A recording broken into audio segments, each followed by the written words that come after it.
Welcome back, one and all, to Dreamworks Dungeons and Dragons. I'm your Dungeon Master, August Schmid, and with me, as always, we have our wonderful members of the Union. In no particular order, as I just kind of see things, we have Alicia as Jim Lake Jr., we have Shane as Megamind, Braxton as RJ the Raccoon, and Elle as Puss in Boots, who I will be helping DMPC tonight because great opportunities. Elle working in theater as assistant stage manager, just can't make tonight's session. And of course, Alicia joining us here in just a little bit. But man, in that quick recap, last we saw you guys, of course, making your way to Arcadia, helping fight off Gum Gums, and finding some of Jim Lake Jr.'s old friends and family in the forms of Claire and Toby, a young sorceress and a kid who's got just a crazy magical hammer. You guys, helping them out, then met up with people like Merlin and Strickler and started making plans to try and take down Morgana. You have enough information on where her fortress could be located in the Carlsbad Caverns, kind of east of Arcadia. But the real thing right now, of course, was she has an army of dark gum trolls. How are you going to circumvent that? What armies do you bring? And the big thing that happened last time is over the course of 4 days, you set up and regaled with tales and silenced naysayers and created the Union, a semi-sentient godlike power wherein the clerics now of this standing army receive power from each other, right? Super fun stuff, crazy wild. I'm so glad it worked. I mean, if it hadn't, it would have been like later on, maybe we would have revisited. So it's cool to see it happen. Yeah. But of course, coming back to this big oncoming battle, just some of the other things you would be aware of. You have some pretty solid friends that you've made along the way that are interested in helping. Of course, the least of which right now are the four of you, but you have now Claire and Toby, who have, they're Jim's friends that they're involved. Merlin is also heavily invested in helping out, but I'll get to where Merlin has a suggestion for what he might do in terms of big battle. And of course, Strickler gave the option. Strickler, being a changeling, knows a semi-secret path through the Underdark where you could probably single-file small group you guys as a party up to Morgana's place, but it would definitely negate you from bringing heavy big guys. So like Blinky and Arg, those two big trolls from Troll Market that also Jim knows that, like, those would be just like those big meaty guys that could come along. But if you're going through the Underdark way, the path Strickler knows would prevent them from coming along soon, shall we say. They would have to probably go through the front gates or whatever path there'd be. But of course you have the 3,500 humans with a ton of chickens, for lack of a better word. And you are all preparing for the coming battle. What I would say then is, one of the things to discuss, do you want to take Strickler's path of, hey, if Merlin's helping Bamfin armies, do we take a small strike team towards what we would know to be Morgana's like innermost chambers and lair, or is it, do we fight alongside with our friends, try to make our way in so that you can bring trolls from Troll Market like Blinky, Arg, and the like? So, as much as I would love to burst through the front doors, riding on the back of a giant troll, throwing fireballs. Yeah. If we're going to make it to this with the resources to take down Morgana, I think the sneaky option is probably best. Mm-hmm. Yeah. But, hear me out. I have like 200 druid chickens turned into spiders and just like latch onto my back, and we bring in a small army of spider chickens. It would be funny. That would actually be pretty funny, and it's not a terrible idea. What I would say is, it's whatever chickens or other people then you want to bring with you, though, that is creatures not helping on the quote-unquote front lines. Because, again, part of it is, or at least how we did last time, why the Union was created is this should hopefully be a standing army that doesn't need to win, but can very successfully hold their own so that you guys can take out Morgana. So that full a la Blackgate Lord of the Rings, they are able to survive, no casualties. It's clerics with healing and Sacred Flame cantrips to heavily damage Gum-Gums, but also keep them alive to distract. Yeah, that's fair. This is where Merlin would also offer for you guys in terms of distraction. Morgana knows my scent. Again, magical influence and the like. When I start helping teleport people closer, she will know that I am there. I could help in the element of surprise if I use magics to make it look like you're there. Major image, the spell. It would help in they think that we are all in frontal assault to give you more of a chance for surprise on her forces inside her fortress. I like that idea. Cool. It does mean if at any point you guys do want Merlin, Jim Lake Jr. can talk quote unquote to Merlin through the amulet. So if at any point you're like, oh shoot, we need a high level spellcaster, you can call him in, but just be aware of that, it may not be great to bring him in because he will be helping in that overall distraction of Merlin's at the gates, Morgana can easily sense him there, and if there's visual reports of this party there, it would help in the distraction too. Fair enough. So, yes.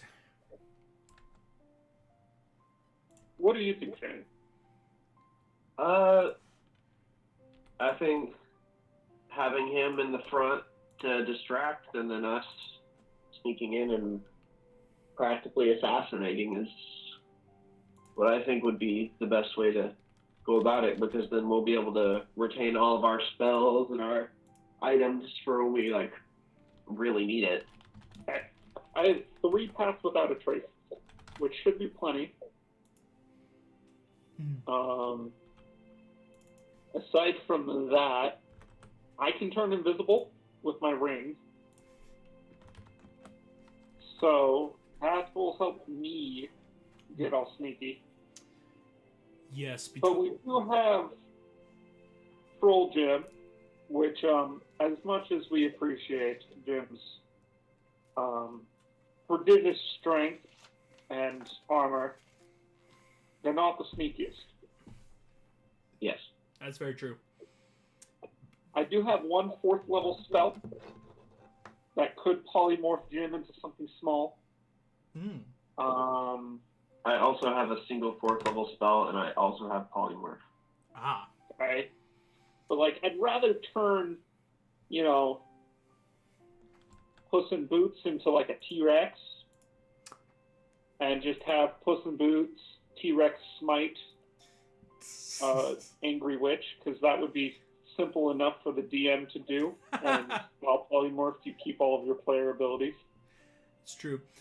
So you have that idea of, a smiting T-Rex, which is just wildly fun. There is, yes, because Puss in Boots also, in terms of helping sneak in, though, Puss in Boots, thanks to that Ghost Step spell, or Ghost Step tattoo, can become ethereal to help move in and move through solid objects, which will help in that overall sneak in to keep him just kind of that very cat-like in the shadows. And Megamind, you're not terribly sneaky, but Megamind, you're still pretty dexterous. It really would just be Jim Lake Jr. is in full plate armor and is a giant half troll, half human. So there is just always going to be that, like, how do you want to, like, circumvent getting him inside in the utmost sneakiest way? Do we have a full-on bag of holding? Yes, you do. We've always flavored it now since you got it, RJ, but your Pringles can is an actual bag of holding. Is it... Could I, like, genie in a lantern suck Troll Jim into the Pringles can? Just pop a lid on that thing for 10 minutes and open it up every once in a while? 9 minutes. 9 minutes. Suffocate 10. Yeah, suffocate at 10, so every 9 minutes and, like, 45 seconds. Need to breathe? Yes. Yeah, unfortunately, half trolls do need to breathe.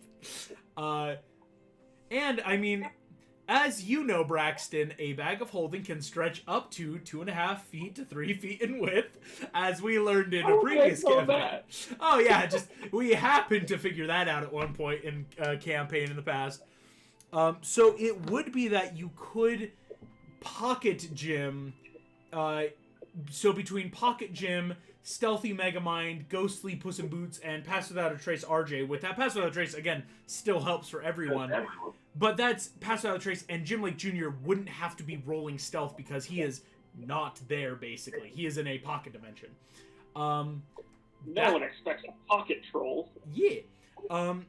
In terms of not just Jim Lake Jr., though, Claire and Toby could also go in the bag of holding, because again, these two NPCs that want to come along, it could be those three in the bag of holding. It'd be a tight squeeze. It definitely means you couldn't be putting items in there with them, or at least until they come back out. They would probably fill the rest of just that space.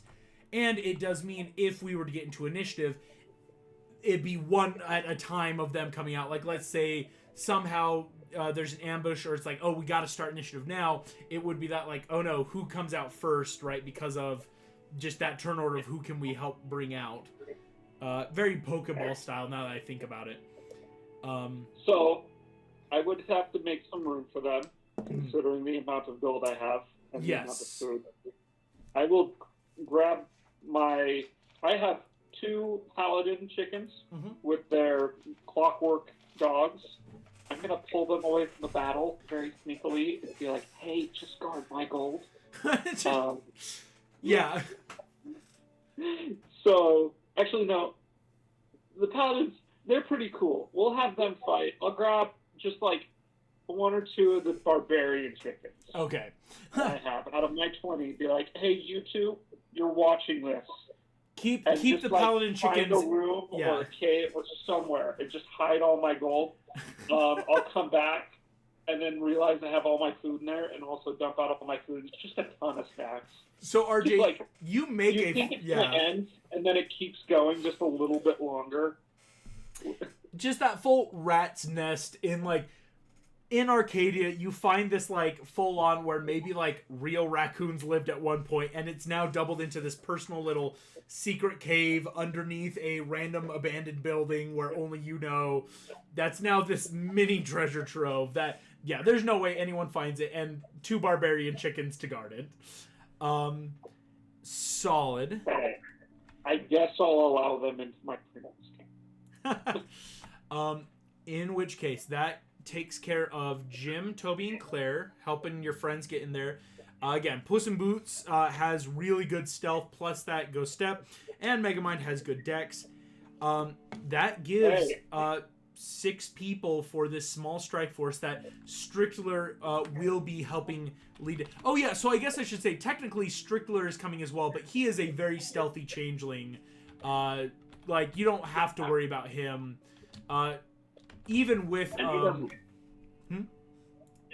was gonna say he doesn't have to stick around to fight Morgana. Like, he can sneak his way back out and then help in the front.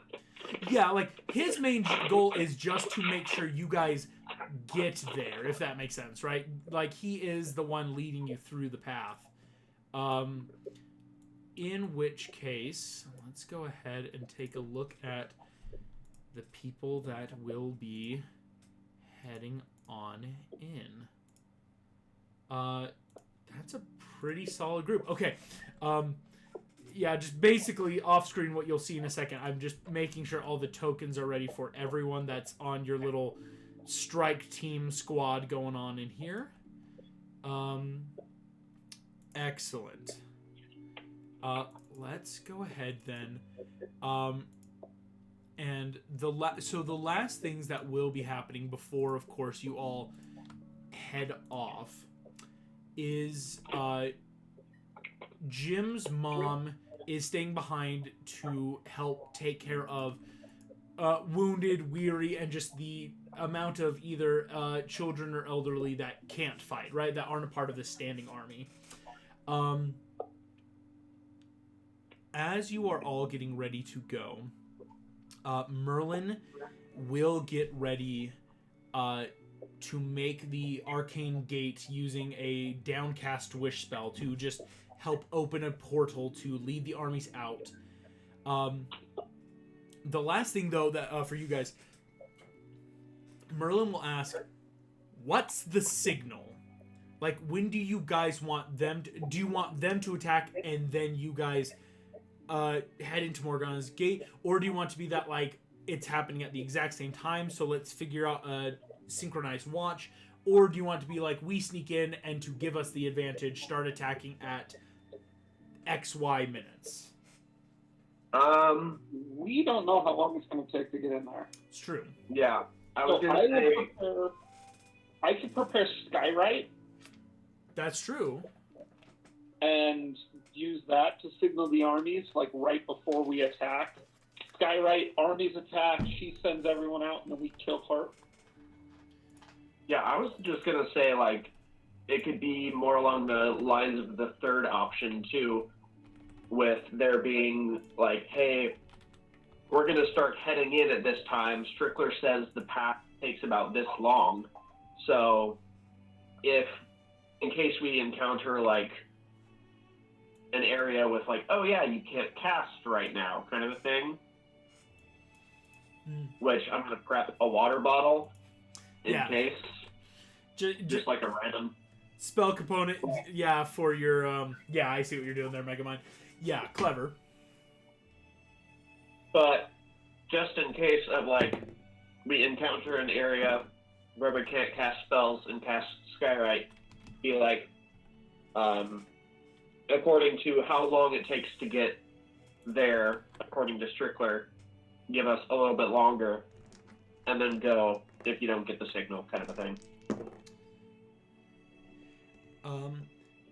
Yeah, and I will give you this. Strickler, it would cost about, by his understanding, 7 minutes through the Underdark from where you can pop in. It's not long, because you're basically, you would have to be at the mountain range already, so there will be a bit of overland travel, but that's not the hard part. It's getting about to the edge of the mountains to this entrance in the Underdark he has found, and then through upwards into then the interior caverns where he knows it's about like a 7-minute moving quickly, stealthing your whole way through. Okay, so I will have Skywrite prepared. Gotcha. Yeah. So keep Skywrite so that way after 7 minutes, once you're about there, you can Skywrite, send the armies. After 8 minutes. 8 minutes. I like it. Yeah, so that way you've got like a moment. I like it. Well, we'll give ourselves like an extra minute, and then say if they don't get that Skywrite after like 10 minutes. Abandon all hope. Run away. We're all dead. Yeah. I like it. Maybe 15. That's all, because that way, again, it gets you in, it allows you to start doing stuff in there, and then once you're there, then the armies will have to be sent out, so it'll help be that distraction. Yeah.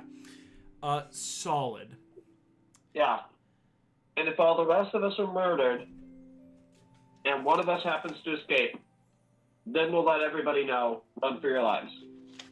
Fleet. Okay, fair. Yeah. I was going to say, Merlin, I will take the bullet of being the one to escape alive. Unless you die. I probably will. Yeah. But it's like, if everybody is dead, run. Yeah. Oh, yeah. And that's going to go for anybody left.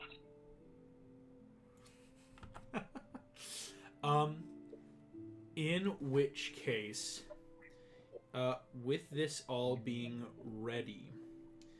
Ooh. We could do a spider chicken and have them kind of report back on whether or not we all die. Oh, so take one druid chicken polymorph spider as a messenger of, like, send them off if things are looking bad, or, yeah, because if you're all, like, down at one point, that would suck. Yeah, no, that's clever. Just having one, because that's a negligible, like, amount of chickens to take, just to say, like, one druid morphed spider on a shoulder just to, like, be there. Yeah, and then he could be up on the wall, sees us all die. Maybe you could cast a healing spell, or you could just book it and be like, hey guys, we gotta go. So if he's level 4, he'll have Pass Without a Trace and Healing Word prepared. Mm-hmm. And if he could do the one Pass Without a Trace instead of me do it, yeah. I'd appreciate it. This druid chicken, he can be your Pass Without a Trace and have that, like, ditch effort, because the second he does a healing word, he would be revealed, right? And that, like, where'd that come from? The spider, right? But again, it's more of that, like, as we're saying, it's the, if everyone goes down, he can send off a healing word and then start scuttling away to be like, oh no, abandon all hope, like, things are going bad. Yeah, no, that's clever. I like it. So yeah, I like that plan. No one expects a pocket chicken. No one expects a pocket chicken. Let's go ahead then. We will begin the day of the attack. Dun, dun, dun. Time is odd here in Arcadia with a constant cloud layer. But as clocks on little phones and watches go off, you all awaken early in the morn,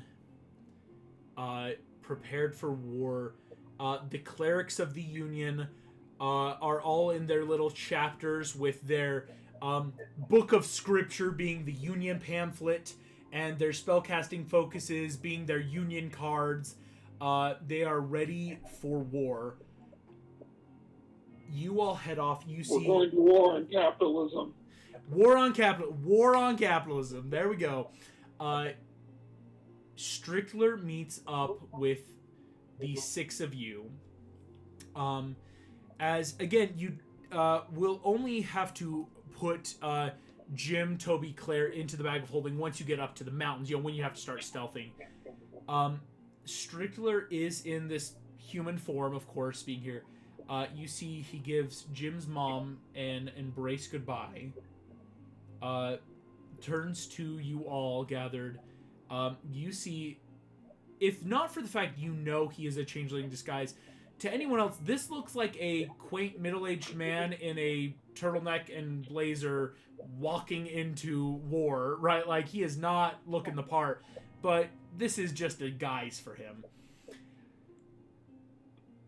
As Strickler turns, there is no turning back once we embark off. Are you ready?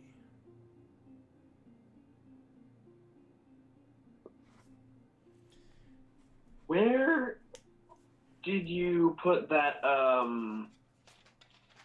serum remover? The serum remover. Mm-hmm. Yes. We still have it, correct? It's in the bag of holding. Pull it out of the bag. Yep. The only thing I kept in there. Because I knew it would be there. And I handed it to you. We definitely need to make sure that we have that in case a person with super strength decides to show up. You are a brilliant man. Possibility. And I actually bring it back to myself because I can go invisible at will. Right. It's that, like, yes. RJ, kind of like with Titan, it's RJ can be that invisible strike right up the butt. Yeah, it's... No, but yes, Megamind, super smart for remembering, like, yeah, let's make sure before we get into battle we have this. I'm also going to warn Merlin about the possibility of someone like that showing up on the field. Mm-hmm. And if he shows up versus the army, just run. Yeah. Run. Plane shift on him. Banishment. Unfortunately, Maze. Merlin doesn't have Figure out banishment. a way to get him away from the army and then go and hide. Yeah. Yeah, unfortunately, Merlin doesn't have anything like that. At a level 11? Yes. So that's bad news for anybody who's not somebody with that item. Yeah. But again, maybe the hope is if you're fighting Morgana and there's someone with that, maybe this person could come after you guys. Like, it's, yeah, but definitely smart to make sure Merlin knows for the armies, like, if there is a Metro Man looking figure out on that field, don't engage. It's smart. I mean, they won't have the choice to engage. He will kill them. I know, right? It's not like it's the equivalency of, hey, here's a group of ragtag Union card-holding adventurers. We can help hold off an army. Ah, hell, that's Superman, and he's evil. We're done. Like, that's it. Oh yeah, if he can, if he has a way prepped to just get him away, even if it's like the other side of the U.S. and it takes him like 2 minutes to get back, and they can bamf out. That's still 2 minutes. That's 2 minutes that saves a bunch of people. Yeah. Hear me out. Feeble mind. Oh, Merlin does have feeble mind. Just keep casting that until it works. Oh no, evil Superman! Feeble mind, feeble mind, feeble mind! Yes, no, so super smart. Kryptonite. Making sure you have the gun and Merlin's aware. The armies will begin assembling in. Again, the armies don't have to march. They're all just out in front of the school, just in rows waiting. The second, again, that Skyrite symbol comes in, Merlin opens his gate and they march. They're there. So we cut with the members of the Union Party, to Strickler's secret caverns. Strickler will take you first, again, across land, in just a repurposed car from this apocalyptic wasteland. It's not hard, because, again, if a Gum troll, one of those mountainous kind, sees you leaving the city, they're not going to care. It's not like you're getting out fast. So as a half hour and then an hour pass, you eventually make it... Real quick. Mm-hmm. I want to be invisible this entire time because my ring doesn't give me an option of time limit, so I'm just going to go the whole time. Yep, just that, yeah, for sure, like, no matter what, I'm invisible.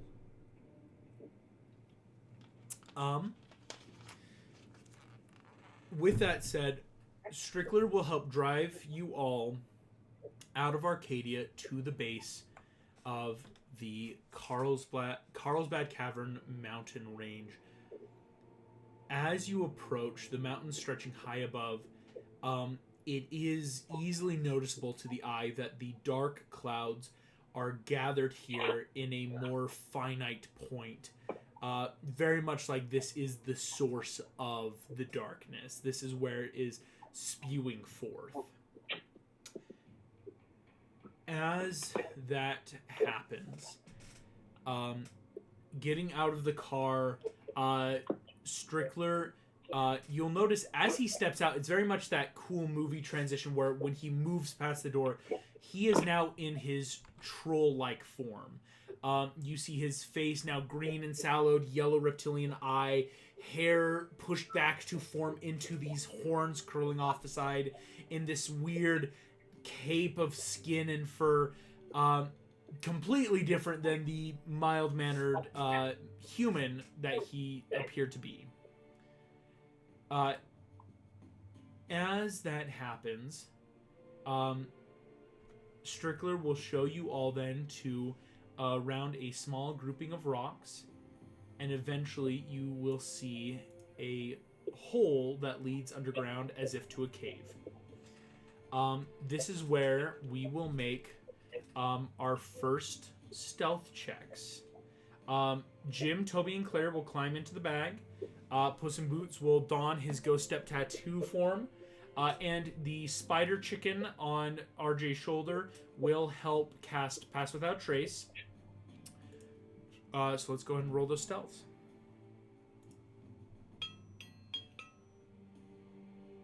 34. 34.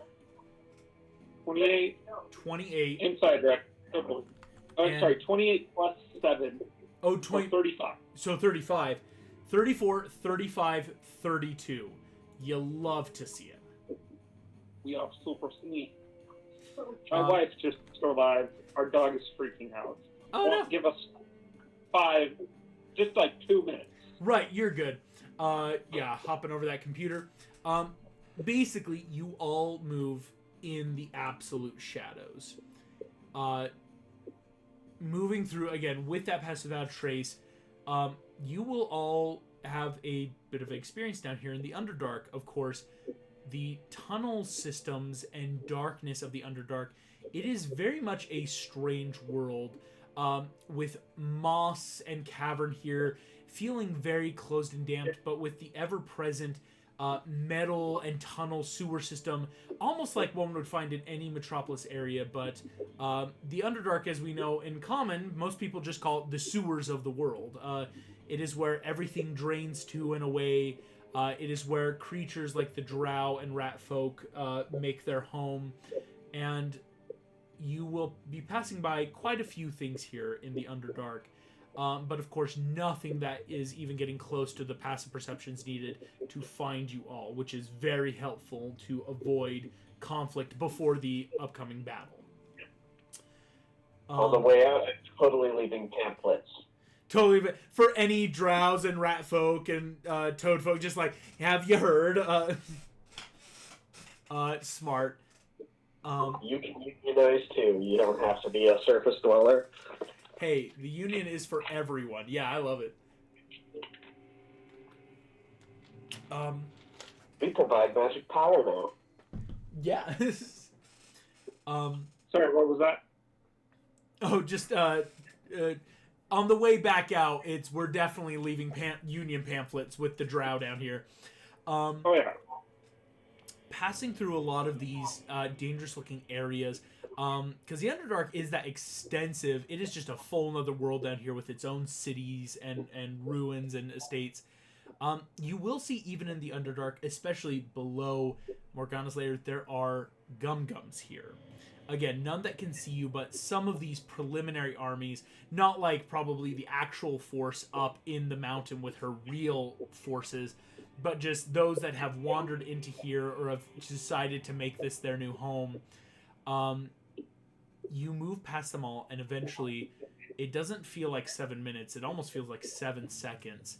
But you are now on a path upwards that stretches and leads slowly in a spiral up until a small crack in the wall. And this is where you definitely see this crack in the wall is enough that, like, even Megamind, with how lanky and thin you are, it is going to be that, like, tighter squeeze.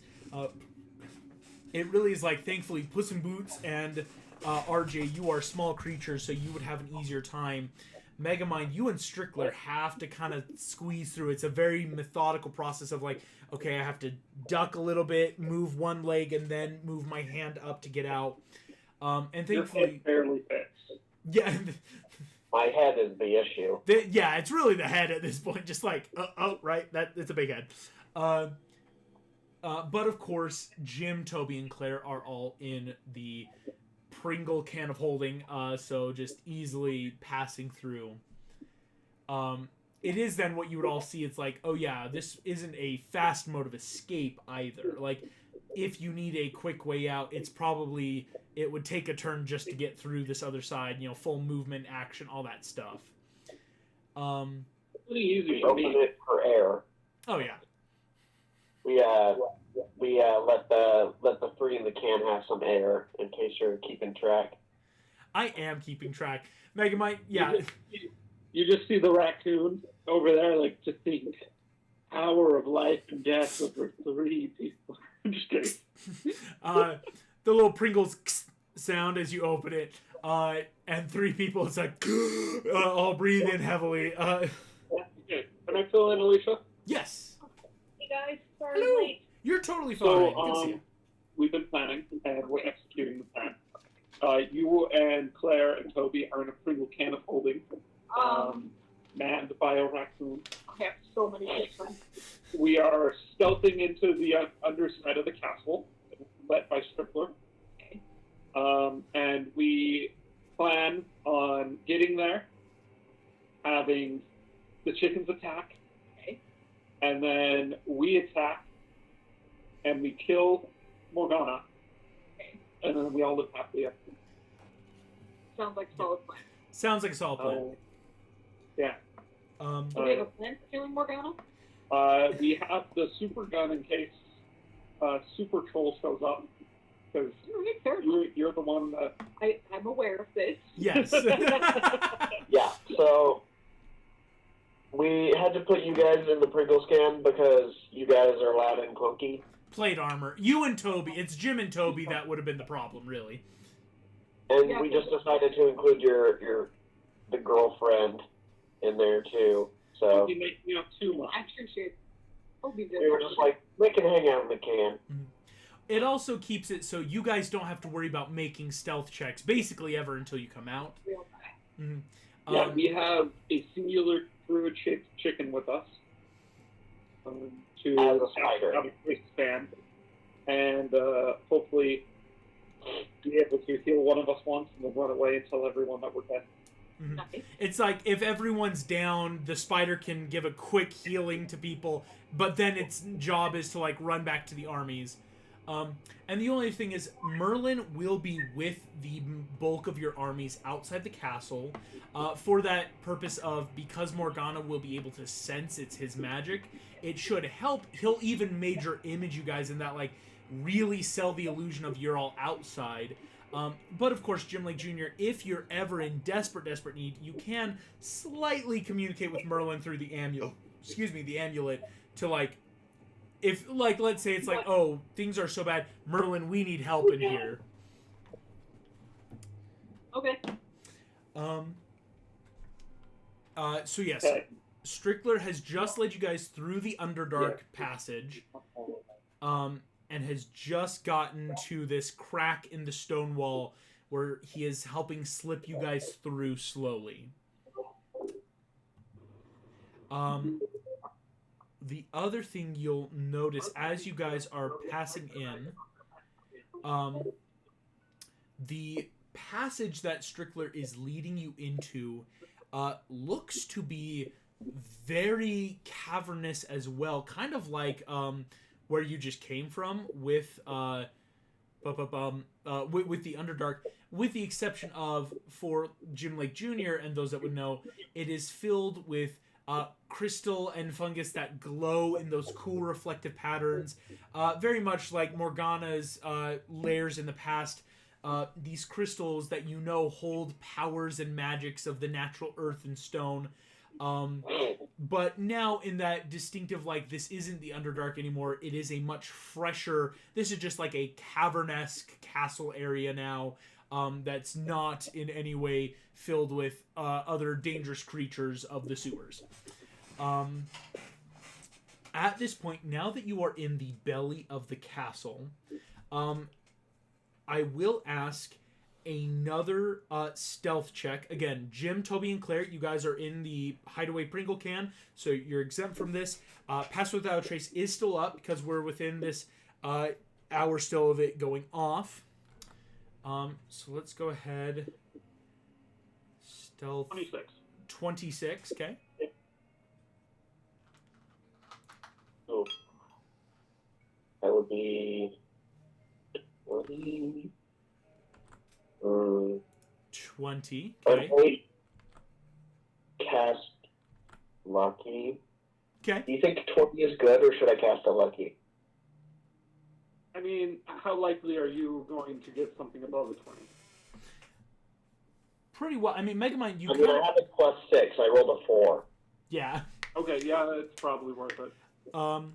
Puss in Okay. Boots, almost got a nat 20, but still a 32 from Puss in Boots. So 26, a 32. Okay, that's better.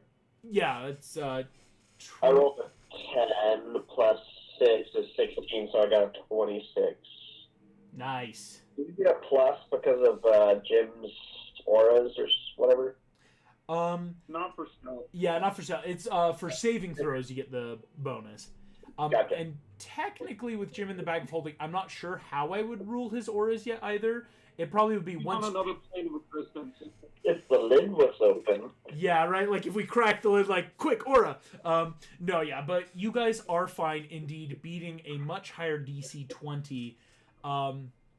You all slink in the shadows down here as Strickler leads you through the castle. At one point, Strickler will turn to the right as he gestures down a cavern. Is where they were holding all of Jim's family and loved ones. But I do not think that is where Morgana would be. I assume, as he gestures to the left passage with like an upward, that she would be up in her throne room area. Is this where we send the message to the armies? You just see the raccoon in the back shaking the Pringles can. Seeing if you can hear the people inside. Stop that. What? What? I'd say we might sneak as close as we can get, just to, like, get an idea of what's happening and then cast it. Yeah. Because if the raccoon is invisible and can sneak up there and then, like, get eyes on people, and maybe even spot if there's a superpowered person and Morgana, or if Morgana has, like, tons of people in there, kind of then come back and be like, okay, now what do we do? Kind of just like get a glimpse and then go from there. I like it. Yeah. Okay. Here's... So, yeah. I will hand you the Pringles can. So, my action on the first round will probably be to skywrite. Okay. And then it's on you to pop the Pringles can and then leash the paladin. I mean, yeah. I might should I let Claire out? Is that her name? Yeah. Yeah. I might let her out now if we're not going to be doing sneaking further up. If that makes sense. I'm going to be sneaking. Okay. But if we're, like, staying down here until you, like, go up, get a read on things, and then come back. Yeah. Or are you just wanting to, like, sneak up there and then cast Skywrite from, like, where you are? My idea was, like, see what's going on, skywrite, to start the attack, and then signal to you guys. Gotcha. So I might let her out now, since she's more sneaky, so that gives us, like, one last person that we have to pull out mid-fight. Well, all you gotta do is tip the thing over, and all the contents fall out. Oh, that's right. Excuse me. Thank you for reminding me. Yeah, so you can... Because, and that's why Braxton's super smart, all the rest of your golden food is hidden away back in Arcadia, so it is that one and done. Yeah. Yeah, so as soon as you and I'll that just thing tell over, one of them to hold on to the gun. Sweet. Okay. In which case... Put back in. Well, I can have the gun on me, because I'm invisible. Right. So... While I might be able to even sneak attack up the butt if there is if there's a dude. That's true. Here's what we'll do then. As Megamind, Puss in Boots, and Strickler, they'll help get Jim, Toby, and Claire out. RJ, if you want to give me, still with Pass Without Trace, thanks to Spider, a solo stealth. Yeah, RJ, you're going to sneak up to try to get a view. And then if things are looking good, Skywrite, signal back to the party, go, all that.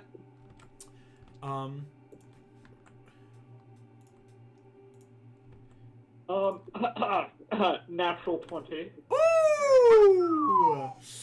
So, You'll love to 37. see it. 37. You'll love to see it, RJ. It's that invisibility, pass without a trace, naturally stealthy. You are just gone with the wind. Look at me. I am the dungeon now. I am the dungeon. I'm the one who knocks. I am the dungeon. RJ, I am going to show Also, you. Yes. Just keep in mind, my mind can't be read. Mm-hmm. So like they can't detect me mentally either. You are very much hidden. Here's what I will show you. I'm going to pull up our battle map. From where you are sneaking in, the first thing you will notice kind of in that area is you are coming up a smaller side path that indeed is in this lowest point that has led up out of the dungeons. As I reveal more, you will see that there are a couple gum-gums here. Thankfully, not the full armies, just like guards. But there is a large amber-like crystal structure with a strange shape of a humanoid inside that doesn't look fully corporeal, but it doesn't look incorporeal. It's almost as if something is refracted inside the crystal in this big area, and it's kind of this like weird overgrown rocky stone path that leads to a hanging spot. But what you do see is the crystal is constantly pulsating with a magic that is funneling out the top and like recess drains out the bottom of whatever discarded energy in this almost reactor-esque form. As we kind of go up the slanting slopes here, there's a couple more gum-gum guards, and you will see two creatures, though, about mid-room.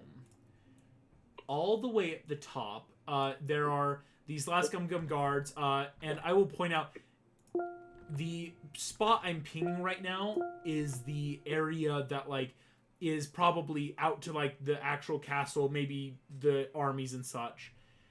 Versus there is a side room there that I pinged off to the right that may be to, like, living quarters rooms in this castle. In the middle of this room, though, is a giant stone dais throne with crystal structures grown across like rock candies with two gum-gums standing on either side as guards. Sitting upon the throne is a woman regaled in full golden armor, long owl-line helmet pulled down into the nose with spread very feather-like wings across from the helmet that you would assume is Morgana Le Fay.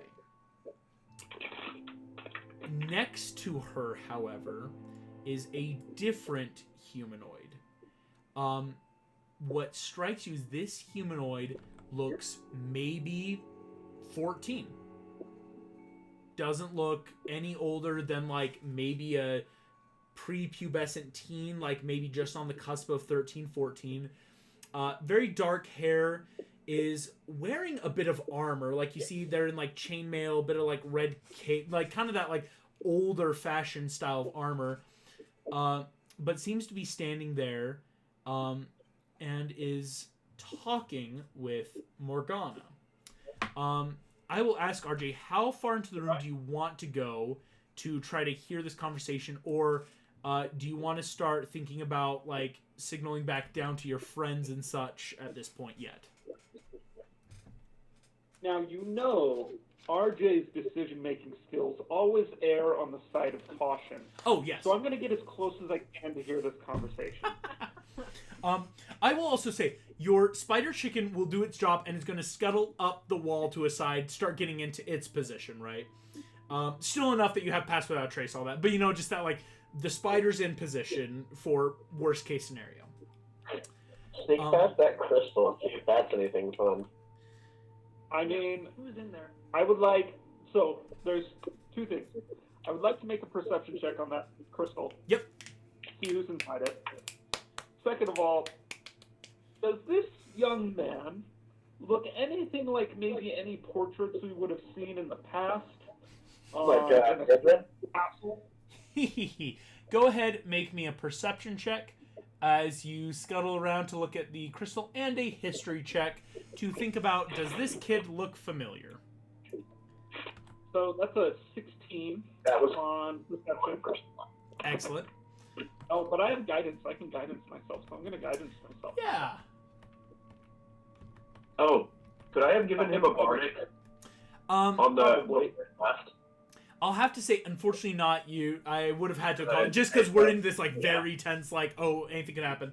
So 18 on perception. 18 perception. RJ, you scuttle kind of over this stone bridge.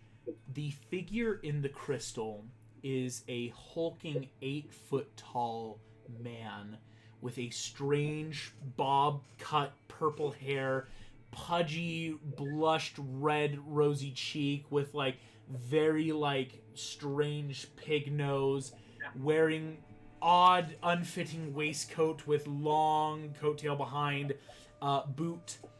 And this man inside seems very much annoyed that they're in this crystal. You can tell they're, like, pacing, and when I say pacing, it's more the refracting of the crystal moves them around the crystal, kind of in that refract, kind of like moving around. They seem to be that just unhappy to be there air of whatever's going on. Okay. I would now like to listen to the conversation, but first history check. Yes. With guidance. Scuttling back over. So, hey, a 15. 15. RJ, you move on up and in. And hiding just kind of below this natural rock formation, listening in. On a 15, something about the kid does seem eerily familiar. But shall we say more in what we would call that uncanny valley of he looks like a real person, but is just enough not that, like, there's something about him that seems off.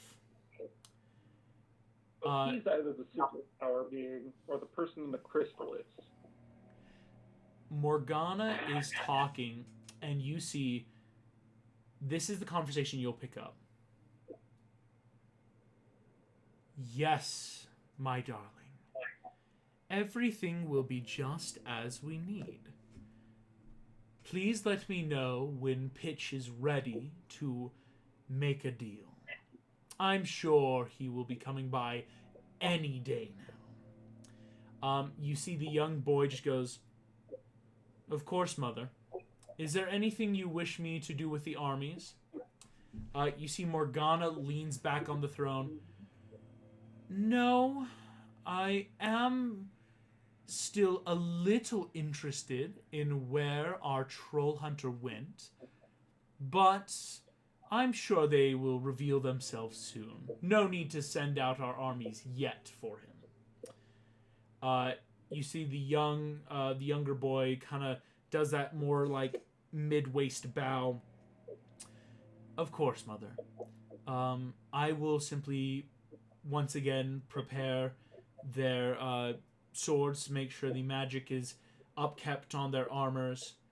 And you see Morgana kind of smiles, just like, "Yes, let me help you." You see she casts a little doorway, maybe like that dimension door, small teleportation. As she does so, I was like, all right, and roll initiative. You see, as she casts, though, this smaller spell, as her hand glows that goldeny spell, a line of magic shoots off like a little rainbow arc from the crystal into her hand, which then expends out into this teleport as this young boy kind of like unbows, from the waist and walks through off to whatever strange army encampment area they've got their armies in. As he does so, you kind of hear from the crystal RJ just like, all right, yeah, use me, keep doing it, I love it here. And Morgana kind of gives that like half smile and just, quiet now, darling. Remember, this is what we agreed upon. And you see the person in the crystal is like, you got me with the sub-clauses. This was never in the real contract. As this figure kind of like once again begins repacing in the crystal. Okay. What else? From here, all you see, Morgana, one of her eyes rolls back into the head suddenly, and a small ethereal ball kind of is cupped now in her right hand. And you get the sense like she has now begun like scrying or just looking around. Again, Strickler and Merlin warned you guys, like Morgana spends most of her time just surveying the world.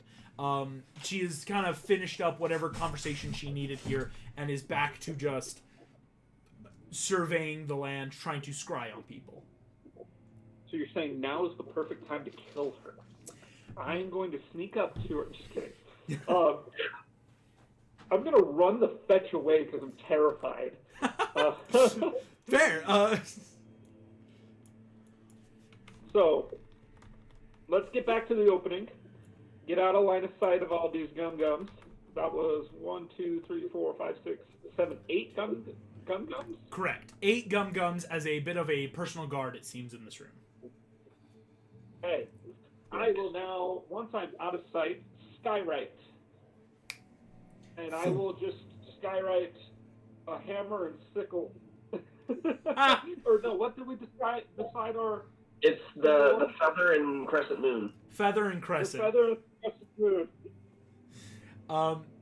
I love it. As the feather and crescent goes off, somewhere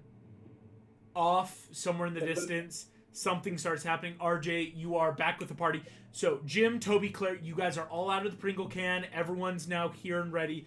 RJ, what do you want to share with the group? 8 gum-gums. Dude in crystal, who is giving Morgana power. He doesn't seem happy about it. She's still working with Pitch. No big Superman there yet. Army has been signaled. We're all going to die. Let's die with honor. Cool. All right. Cool. Here we go. Here's what I will need. I need someone to roll me a D8 if they'd be so kind. Who wants to do that? D8 button and roll. You rolled a 1. I did in fact roll a 1. Did roll a 1. You're welcome. So that's not great. Basically, that is because within the next 10 seconds, an alarm starts sounding in that low gonging sound, that very like vibration based doom doom doom. One of the gum-gums in the throne room will be going to help with the army.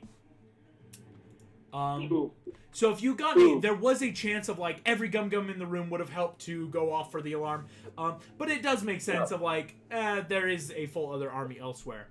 The alarm has been sounded. That means yep, the armies are there. Morgana just saw the armies appear. The gum-gum armies are now rallying. Who's ready to roll initiative and start sneaking in? Here we go. I'm about to die. Oh, jeez, I should not roll. Yay. Again. Oh no, neither should Puss in Boots. Or RJ. Guys, so Megamind got a 22. Good job, Megamind. Nice. Well, good thing we did a surprise round. Good thing, yeah, very good thing. RJ got a 9. Puss in Boots got an 8, and Jim got a 6. Oh, you gotta love surprise rounds, thankfully. give me a second. Let me roll for a couple of our big bads here. Okay, it's pretty... A couple of our big bands? A couple big bads. They also mentioned that Pitch was going to show up any day now. Any day now. Which I like. Ooh, that's a nat 20 for that. Gum Gums got a... Okay, so they act with... Alicia, do you want to roll for Claire's initiative real quick and Braxton for Toby's initiative? I forgot. Oh, sure. Claire's got a pretty good initiative. Toby's pretty flat roll. He's not very dexterous. He got a 6. Great. Lovely. Claire got a 9. Hey, a 9 becomes a synthetic 13, though, with her +4. No. Toby has a 6.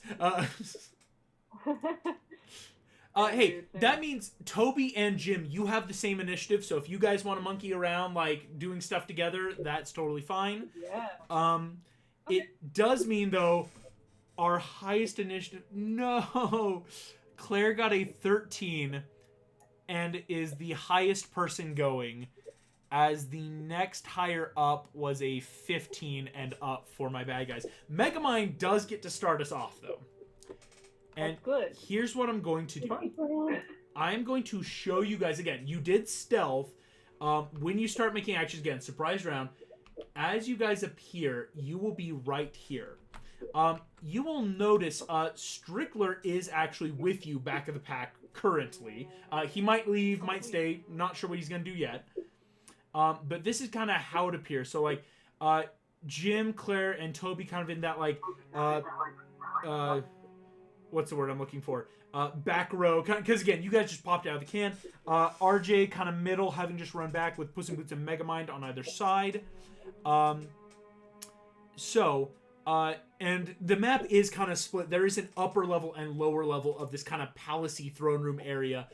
So if you need me to move the map and show measurements, we can. But Megamind, you get to start us off in this surprise round. What would you like to do here, my friend?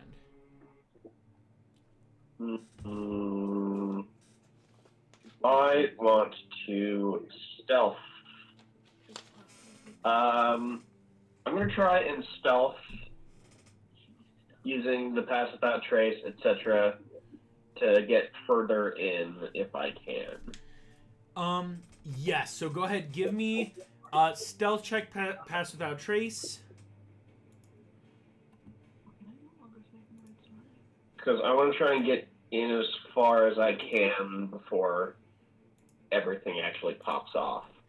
That's very fair. Yeah, this is a surprise round, but again, surprise round starts you here when you get here, and then, like, there is still a bit of area going on. Yeah, the gum up top. So, what'd you get for that stealth, Megamind? That's an 11 plus 6, 17 plus 10, 27. 27. You are well and truly hidden. Go ahead. Where do you want to start moving? I want to get to higher ground, possibly to that crystal or towards it, if I can. All right. Your 30 feet kind of starts moving you. If you want to go for the big amber crystal, however, we can get you 5, 10, 15, 20, 30 going that way, it sounds like. Yeah, and then bonus action, or action dash. Are you sure you don't want to use your action for an attack? Or spell? Well, technically... My thought process is that if we start popping off with, like, attacks and crap, like, right now, while none of us are in the line of sight of Morgana, she's going to easily be able to, like, walk a couple of feet and then blast us with really powerful spells while none of us can, like, see her. Basically. I mean, I guess, but there's no way all of us are going to stealth any closer to her without this going off anyways, and she does the exact same thing. Yeah. I'll get the furthest I can forward then. Gotcha. Going the furthest forward gets you about, so instead of going the opposite way, Megamind start heading up this way, which puts you just at the bottom of, like, as you can see, if we go up a little bit, the throne's just right there. And I should say, let me give you guys, like, that measurement real quick. Persistent. So, like, Megamind, end of your turn would put you about 80 feet away from the throne. Neat. Can I cast Enemies Abound on the Gum close to Morgana? Yeah, one of those guys up there. For sure. Let's go ahead. It's a wisdom save, correct? Intelligence. Intelligence. Looks like a highly intelligent being. And my spell save is a 15, and if it succeeds, I want to try and negative bardic it to not succeed. It is a 15. You will have to negatively bardic because apparently this Gum was feeling intelligent today and rolled a synthetic 18. Apparently.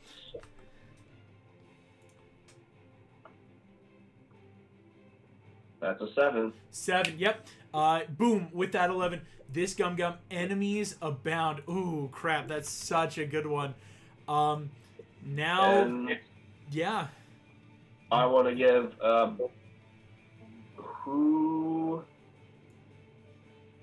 rolled higher in initiative? Who's next?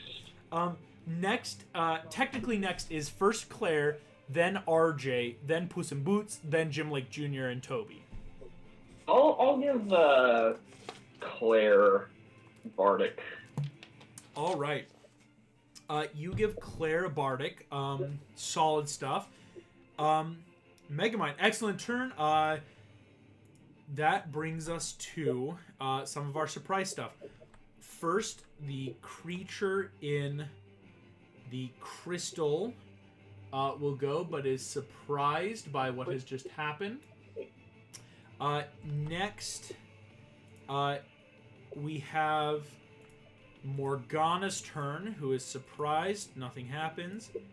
Next is the Gum's troll. They are surprised. Nothing happens. But the one with enemies abound is still on it, of course.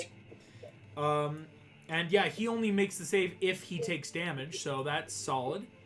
And finally, something else off screen. That brings us to Claire. Claire is actually, I know it's funny, though she is next in the initiative, she is sending her turn down line because she is about to hold her turn to try to do a bigger misty step up, try to bring like her, Toby, and Jim up to that like next higher level area, just like teleport everyone closer at once, kind of holding her turn there. Because yeah, she can do that as a so she's gonna hold her whole turn because that way she can bonus action everything she needs to. Basically, it will be the Troll Hunter trio acting in the same initiative then with you, Jim Lake Jr. That brings us to RJ. That is your turn, my friend. Hey, well,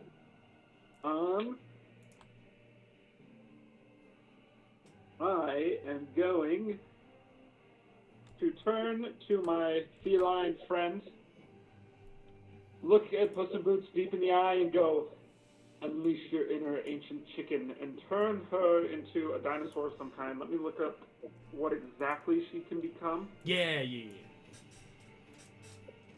Because Polymorph is up to CR, like the same level that they are. Yes. Right? Yeah. So it's CR 7. Mm-hmm. So, what cool things can we get with CR 7? You can get some pretty cool things with the CR7. I'll kind of rat them off real quick because they do have to be. Oh no, it's polymorph. Sorry. So that's gonna help. So you don't have to worry about the whole druid thing. Some of the quick CR7s. Cave mimic, Cheshire cats, chimeras. Oh wait, no, but polymorph still works in. Sorry, so no monstrosities. It's only beasts, right? Yes. Oh, it is only beasts. Thank you. Okay, let's. There's still some solid stuff here. The dragons are the beasts. There's giant apes. Giant sloths. Mammoth. Plesiosauruses, but those are the water-based. I could turn her into a smiting triceratops. That's amazing. That would be solid. 50 feet. I like it. Yeah, that's a solid idea.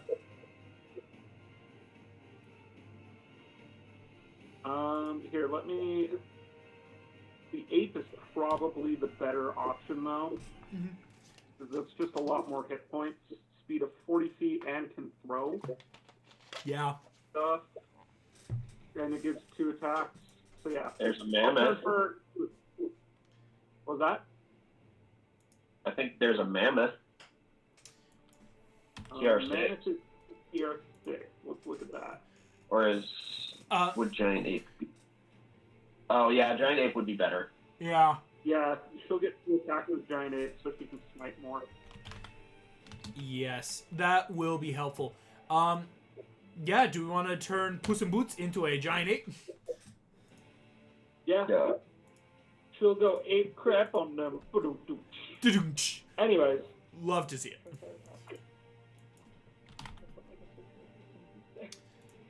So here we go. Yeah. So, and then I will use my feline agility to run 30 feet ahead, and then run another 30 feet ahead. Excellent. So there we go. We got a big old ape in boots, so to speak. Oh, he's a huge creature? My gosh, that is so big. Yeah, Puss in Boots is big and beefy now. So, RJ, you are running forward 30 feet, and then, feline agility, so you move 30 feet, and then another 30 feet puts you up there. There we go. So, RJ, you I'll are... be okay. I have a ring of evasion and absorb element, so if she hits me with the spell, I'll be fine. You should be fine, yeah. Yeah, RJ, you're about, 50 feet away from her now, just in that, like, as you, boom, cast giant ape and start scuttling your way across the battlefield. Still invisible. Still invisible, yeah. Because that ring is actually overpowered. Oh, yeah. Here we go. Excellent turn, RJ. Getting some stuff out. Yeah, until you... Oh, wait, you did cast a spell, technically. Oh, because you polymorphed Puss in Boots, technically you're not invisible, though you still are in a pretty solid place with the other evasion and whatnots that you have. Hide behind a mushroom. Yeah. Okay. I'll do my best mushroom impression. Best impression of a mushroom. That will bring us to the giant ape. The giant ape goes, which is code for Puss in Boots, like I am Puss in Boots. Is going to have a climbing speed too. Puss might be able to just climb that wall there, which you love to see. Here we go. So here we go. Being able to 5, 10, 15, 20, 25, 30, climbing speed up the wall, 35, 40. I think, Puss in Boots is going to grab some of the rocks and make ranged rock attacks at Morgana. No, because it would be at disadvantage, so dang it. It'd be, or a flat roll, because disadvantage because of the distance, advantage because of surprise condition. Puss in Boots is instead going to dash, go another 5, 10, 15, 20, 25, 30, 35, 40. Just get up. Because agility would have let it get double speed anyway, right? You're right. Puss in Boots still has feline agility even with polymorph on. That's disgusting. Thank you, Shade. And all of her auras are still up. Yeah. And can still smite. Oh, that's truly grody. But you love to see it. Polymorph, let's... Dang. Dang.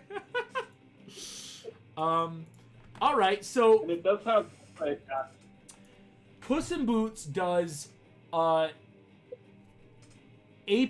agility, and just climbs bare rock all the way up to, this area. Return to Monkey is going to start hucking rocks, from some of the cavern rocks here. Here we go. That's 2 rock attacks. So first one with advantage is a 28 to hit, which will hit Morgana. Second attack. Oh, crap. The second attack, unfortunately, I rolled a 3 and a 4, which only gives a 13 to hit, which barely misses Morgana's AC. Okay. Still, though, Puss in Boots is going to smite with the rock. So it's going to... It's a ranged attack. She can't smite with it. Oh, you're right. It's the rock. Thank you. Still 7d6 plus 6 of bludgeoning damage. That's... Plus does have stamina points, too. You're right. And I apologize. I forgot to say it before it happened. That is still 26 points of damage to Morgana, who, out of nowhere, suddenly is being hit in the head by a rock flung from a giant ape. And she looks a little hurt. It doesn't look great with it. Puss in Boots does so, is gonna finish the turn up there. That brings us to Jim Lake Jr., Toby, and Claire. Now, Claire is going to start getting you guys up. Claire is going to teleport you all up onto basically where Puss in Boots just ran, and take you right here. One second. Why can't I make you uninvisible? Uh-oh. I promise you're there. Oh, there we go. Okay, I see it now. So, boom, right on the edge of that rock cliff, Jim, Toby, and Claire appear. Claire used full bonus action there. We'll start Jim Lake Jr. What do you want to do as Claire teleports you guys up to this small area here? I would love to guiding bolt right at Morgana's face. Excellent. Next level. Next level, T-Rex. Yes. Okay, let's see here. All right. That's a good one. I cannot do the math. 17 plus 7, that's 24. 24 will for sure hit. Excellent. Ooh, good damage too. 11 plus 5 is 16. 16 radiant damage from that. 16 radiant. Morgana looks very hurt now as rock and guiding bolt explode against her face, shattering shrapnel around her throat. Excellent stuff there, Jim. Which will now... Morgana's glowing in that slight light. Next attack has advantage. Toby is going to take his movement and start wailing on the gum-gum here. With Claire helping out with a bit of... Ooh, actually... No, for her action... Oh yeah, can I actually take my second attack on one of the gum-gums we're standing by? That's not how spells work. Yeah, unfortunately... No, so wait. Yeah, both of the spells, Yeah, you either cast the spell or you get 2 attacks. Yeah. Oh, okay. Yeah, That's no not worries. 2 attacks. No, Alright, cool. It's like, you can finagle it if you ever did that, like, I am a fighter with a wizard where I'm technically doing a spell action, and then action surge to like do like all that kind of stuff. Yeah. Claire actually though, Jim, for your next turn, she is going to do like last battle, enlarge cast on you to make you that size larger, start helping get you bigger, beefier. And Toby's going to take his action, gravity hammer proctors. That gravity hammer is heavy, and so Toby's just going to start wailing into the gum. That's a nat 20. Oh, you love to see it. Yeah, Toby. His confidence has stayed since last time. Tobes is ready. That is 4d12 plus 3. My gosh. That's 25 damage to this gum who looks horrifyingly hurt as Toby just goes, die! Boom! And breaks the kneecap of this troll. Ready for battle. Gotta love a surprise round. As, yeah, Morgana looks pretty hurt. That brings us back to the top of the order. Megamind, that's you, my friend. Okay, first things first, as I'm, like, seeing that crystal up there, I want to kind of see if it's... I mean, I'm gonna assume that it's magical, but I want to, like, know for sure whether or not it is kind of a thing. Like, an Arcana check to see, like, would I be able to do much damage to this rock? Go for it. Kind of a thing. I think another point of concern would be, should we let them out? My concern is that RJ was saying that she draws power from it, and if we can do this much damage to her so fast, she'll probably be able to do a lot of spells with limited, like, font of magic. Or fount. Whatever. Point. So if I can, like, bust this rock... Right. Never mind, it's nat 1. Megamind, on a nat 1, it's that, like, crap. Magic crystal, something's inside... something she gets power from. Again, like, it's kind of what RJ said. She may be drawing power from it. It's hard to tell what it is. And it may be because, Megamind, you've never seen this before. Like, your mind is more quickly adept to technology. This is like a true magic going on, so it's not like there's no wires, there's no Wi-Fi. Like, crap. I would probably need more time to investigate it. Yeah. Okay. Then in that case, I'm going to run up as far as I can. Okay. Hoping I can... Actually, I'm just going to say screw it, and I'm going to cast Shatter at the thing. I don't know what that is. He said she was drawing power from it. I'm going to try and blow it up. Yeah. Go for it, my guy. Let's Shatter.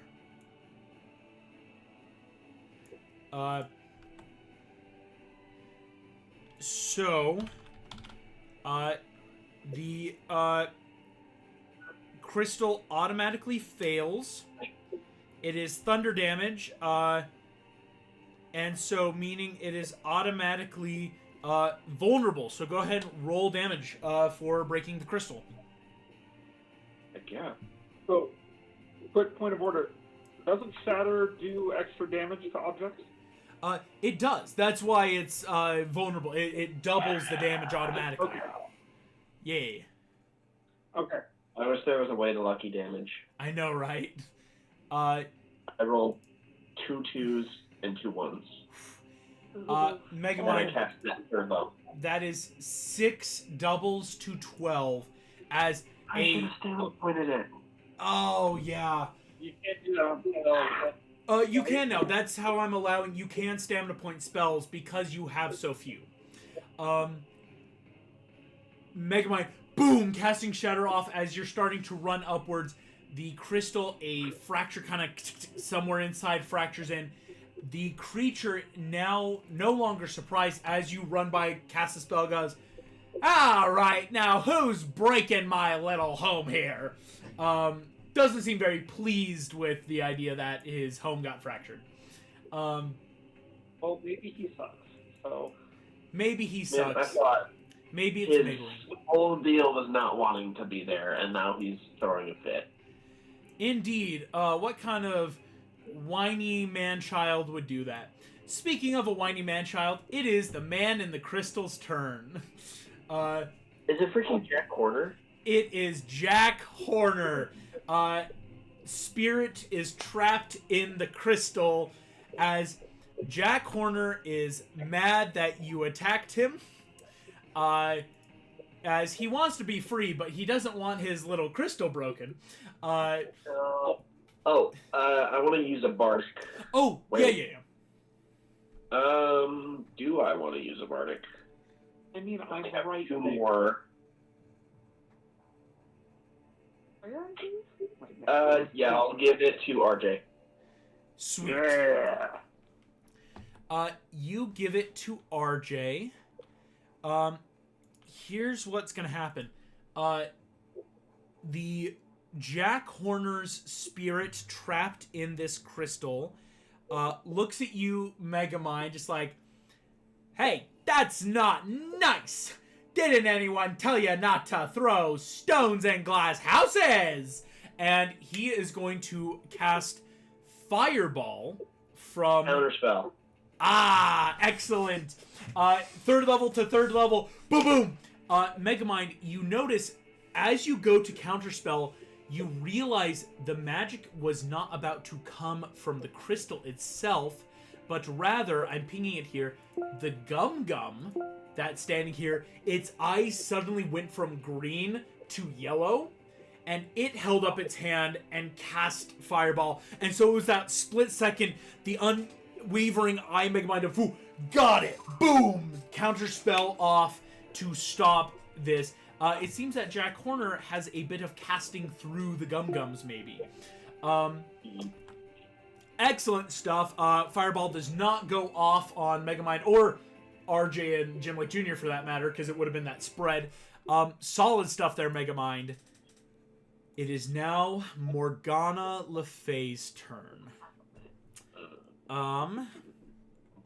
She is going to bonus action cast Cure Wounds on herself. Yeah, so she's gonna Cure Wounds bonus action. For that, just healing there. So gets back a little bit of health. Oh, I did the wrong thing. I damaged her instead of healing her. So look at, yeah. I realized, I'm like, why did her health bar just go down? Morgana Le Fay looks a little bit healthier as her bonus action. Oh, and let me send to the iCampaign the initiative tracker. I always forget to do that, and I apologize. Here's the initiative tracker that you guys can see going on for this battle in the Discord now. Bonus action, Morgana looks up, sees Jim Lake Jr. growing to the size of a gum, big old giant ape, pounding chest, throwing rocks. Morgana doesn't look worried. You guys see her face seems dead calm as looking at you all, she kind of stops.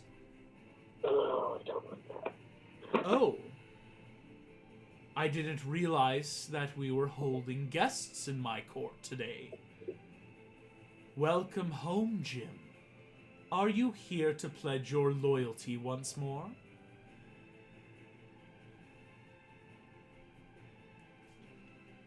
Never. Never again. You see Morgana's head slightly tilts back, and you realize she's doing that really just like petty silent laugh thing where she doesn't audibly laugh but kind of like with her head laughs, and just very well as she holds out a hand. Then I must do what I did last time and torture your friends until you learn to serve me. Boom! As she will cast out a big old... She has Eldritch Blast, 4 beams.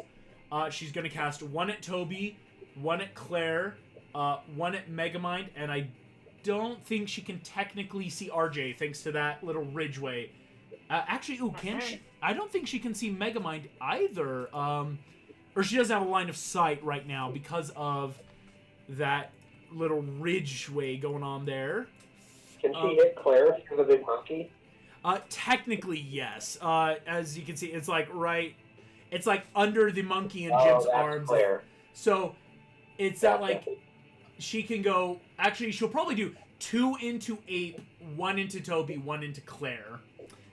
For that, just kind of like spread out. He's a pitiful warlock. We got this, guys. Oh no, Megan from the corner. I'm sorry, I played too many warlocks. Megan from the corner, who I'm is sorry for fucking you guys Megan over. loves playing warlocks, has reminded me. Technically, you don't have to see the creature to cast Eldritch Blast. It's a really gross spell that, as long as they're within range. Wow, thanks, Megan. I'm sorry. Well, no, thank you, Mike, because I'm like, I actually thought there was a reason she was gonna cast. I'm like, she isn't gonna worry about the ape yet. So here we go. I'm gonna roll. 1 for everyone but Jim. Basically, is what she's doing. So RJ, does a 17 hit. RJ. No. Oh. No. Yes, and it was a 6, not a 9. So 17 misses. Megamind. Oh, dang it. Synthetic 23. Just barely missed this. Just barely. Toby.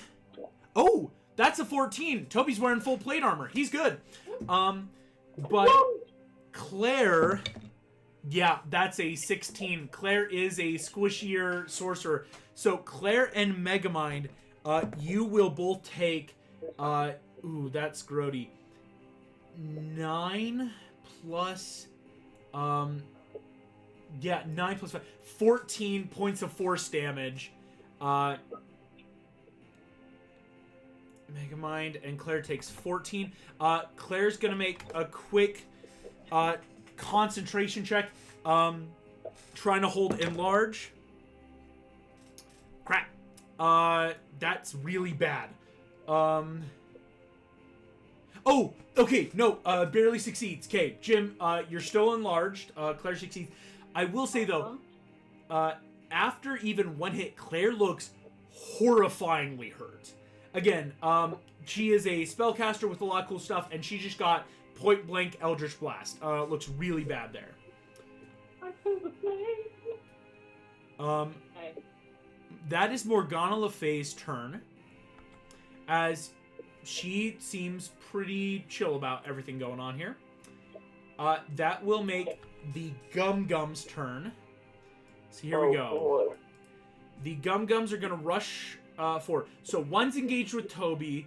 One's going to go 5, 10, 15, 20, 25, 30. One's going to go 5, 10, 15, 20, 25, 30. But they get stopgap by the ape. One has enemies abound cast on it, the one right next to Morgana. Yes, thank you so much. Enemies abound, so he's going to stay and fight Morgana. Fight closest home slice. 20, 25. One is running down to try to be like right before RJ Megamind.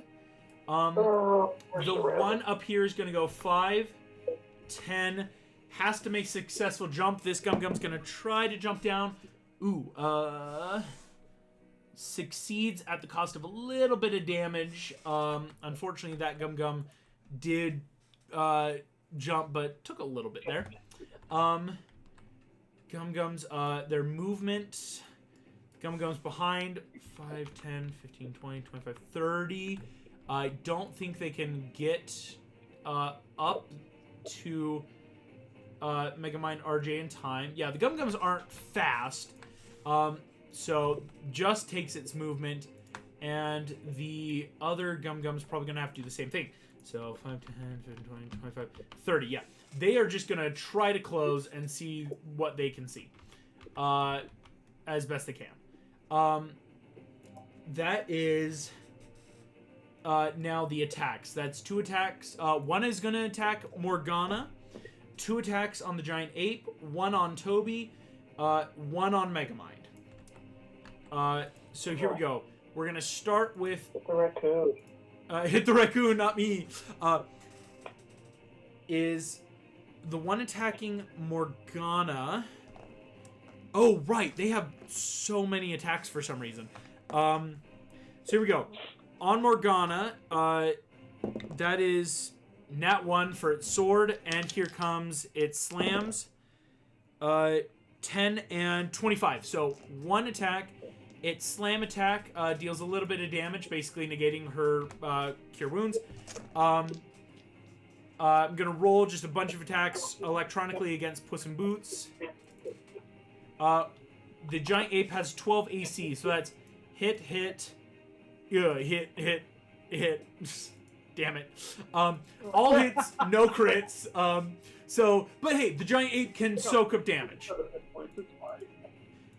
2, 3, 4. So the giant ape takes 25 plus 25, 50 plus 18, 68 points of damage. And is actually still looking just hurt, not yet bloodied. One of them's gonna attack Toby. That's a 12, a 21, and an 11. So only 1 slam attack. Toby is tanking hits. Again, that full plate armor. Only 10 points of damage. Toby looks a little hurt, but still fine. That is going to be is attacking you, Megamind. Ooh, that's a 17 for its sword. And now here come its slam attacks. Nat 2 for a total of 9, miss. And a nat 3 for a total of 10, miss. So only the sword hits. And that's a 2 and a 1. The sword only deals 7 points of damage to you, Megamind. Ooh. Hell yeah, that is awesome. Gum-Gums move in. Something is now going to take its turn and go very speedy quick. As the surprise condition is over. There it is. The beefy boy. Flying back into the room, hovering over Morgana, is the 14-year-old boy. Right. Hovers back in, and immediately, I heard your distress, mother. I am here. As the young child boy here is back in the room, but that was his full turn for now getting here. That makes RJ, that's your turn. Okay. Well, can I see Morgana at all? Yes. It's at like Am I within feet of her? How many feet? 60? Just barely. Okay, what can I do? I was going to do heat metal, but I have concentration now that I look at it. I can't do that.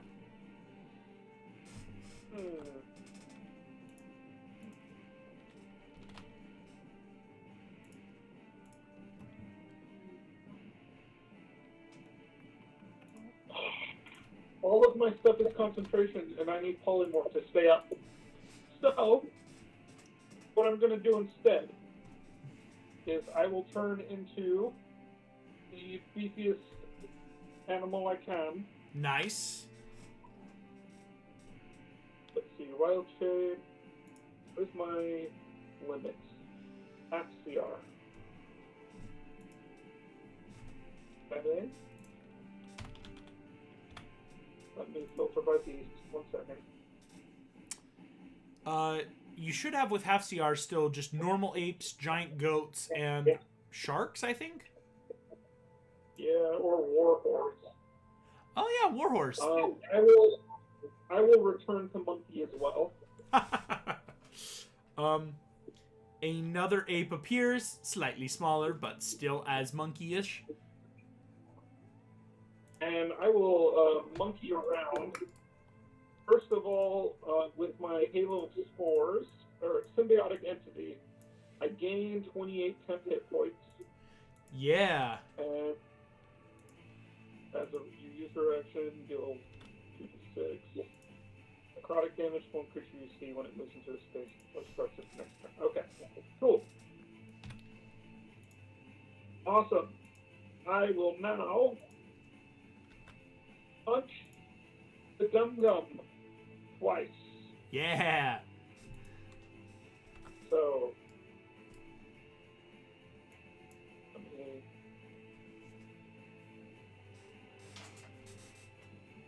Bunch of monkeys. okay, so that is a 17 and a 16 to hit. A 17 and 16, unfortunately, are both misses. Gum Gums are also in plate armor. They are very beefy things that just tank. I mean, they're literally the perfect army. They're hard to hit, they're hard to kill, and they hit hard. Like, they're grody. Gross. I will then run forward. Okay. Closer toward Big Monkey. Actually, I think you can, go 5, 10, 15, because you have a climbing speed now, which is solid. 20. 20 will help put you about right in between the giant ape, and you won't take opportunity attacks there, RJ. Hey. And then, let me take a look at my health shape.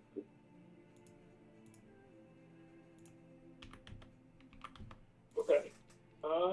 And that's all. Awesome.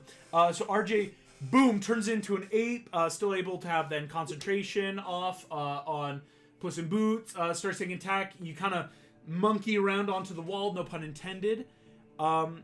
As that brings us to our giant ape, who can also crit while as an ape. The giant ape's going to start with the one that is behind it. Since this one is a little hurt, actually, from that fall. So here we go. 2 attacks, both with fist, 1 and 2. That is an 18 and a 24. Both hit on that plate armor there. Gonna smite on both. So the smite's gonna auto double. So here we go. Both attacks, so that's... Wait, stamina point. I will allow stamina point. Yes, we gotta start stamina. Yes, Puss in Boots would have stamina pointed that big hit. So that's going to be auto, my gosh, 6d10 plus 6. So automatic 66 plus 4d8 full double is 32. And that doubles because of the radiant going on. So that's 64. So Puss in Boots deals 66 bludgeoning damage, and the Gum Gum Troll looks really bad, and then deals 64 radiant, and this thing, boom, explodes into light, and is no freaking more. Gotta love a stamina point monkey there, helping turn that tide immediately. Return to monkey. Turns, immediately closes. There are only 6 Gum Gums left. That is solid. At the end of the giant ape... Never mind. Let me think. Oh, yes, no, because Puss in Boots now also technically has feline agility back, because technically the ape didn't move, it just punched. That will make... Jim Lake Jr., that is your turn with Claire and Toby on deck. Or with you, I should say. Okay. I think... Well, okay, so I'm torn. I would love to get the party's opinion on something. I have the spell Calm Emotions. Theoretically, I'm wondering if it would be worthwhile to have me try to get within radius of Jack Horner so that he stops attacking us, so we're ready to deal with him. That would mean that I can't leave a 60-foot bubble around him, though. Well, So that would kind of... I don't think that's... Is that how the spell works? Yes. Mm-hmm. Okay. So I'm wondering if that would be of enough value to us to remove me from the fighting with Morgana for a while. Because I kind of think not, but it is a possibility. What do you guys think?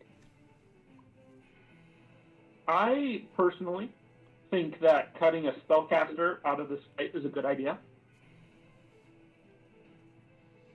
Yeah. And so I'm in support of it.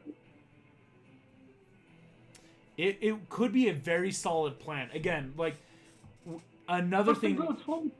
Like. Yeah. I think Puss in Boots, Claire and Toby would be down for it, Jim, in that, like, basically, Toby is kind of engaged with this Gum Gum here, but Claire could also help start bonus actioning, Misty stepping you down there with her to get you closer. Yeah. Shane, what do you think? Is it of greater import to have me up here engaged in this fighting, or staving off Jack Horner? I was gonna try my best to blow him up. If there's any way to break that crystal and release his spirit, that's probably what we need to do. So that one, she can't use it, and two, he can't use Gum Gums to cast Fireball. But Yeah. I'm not sure. Yeah.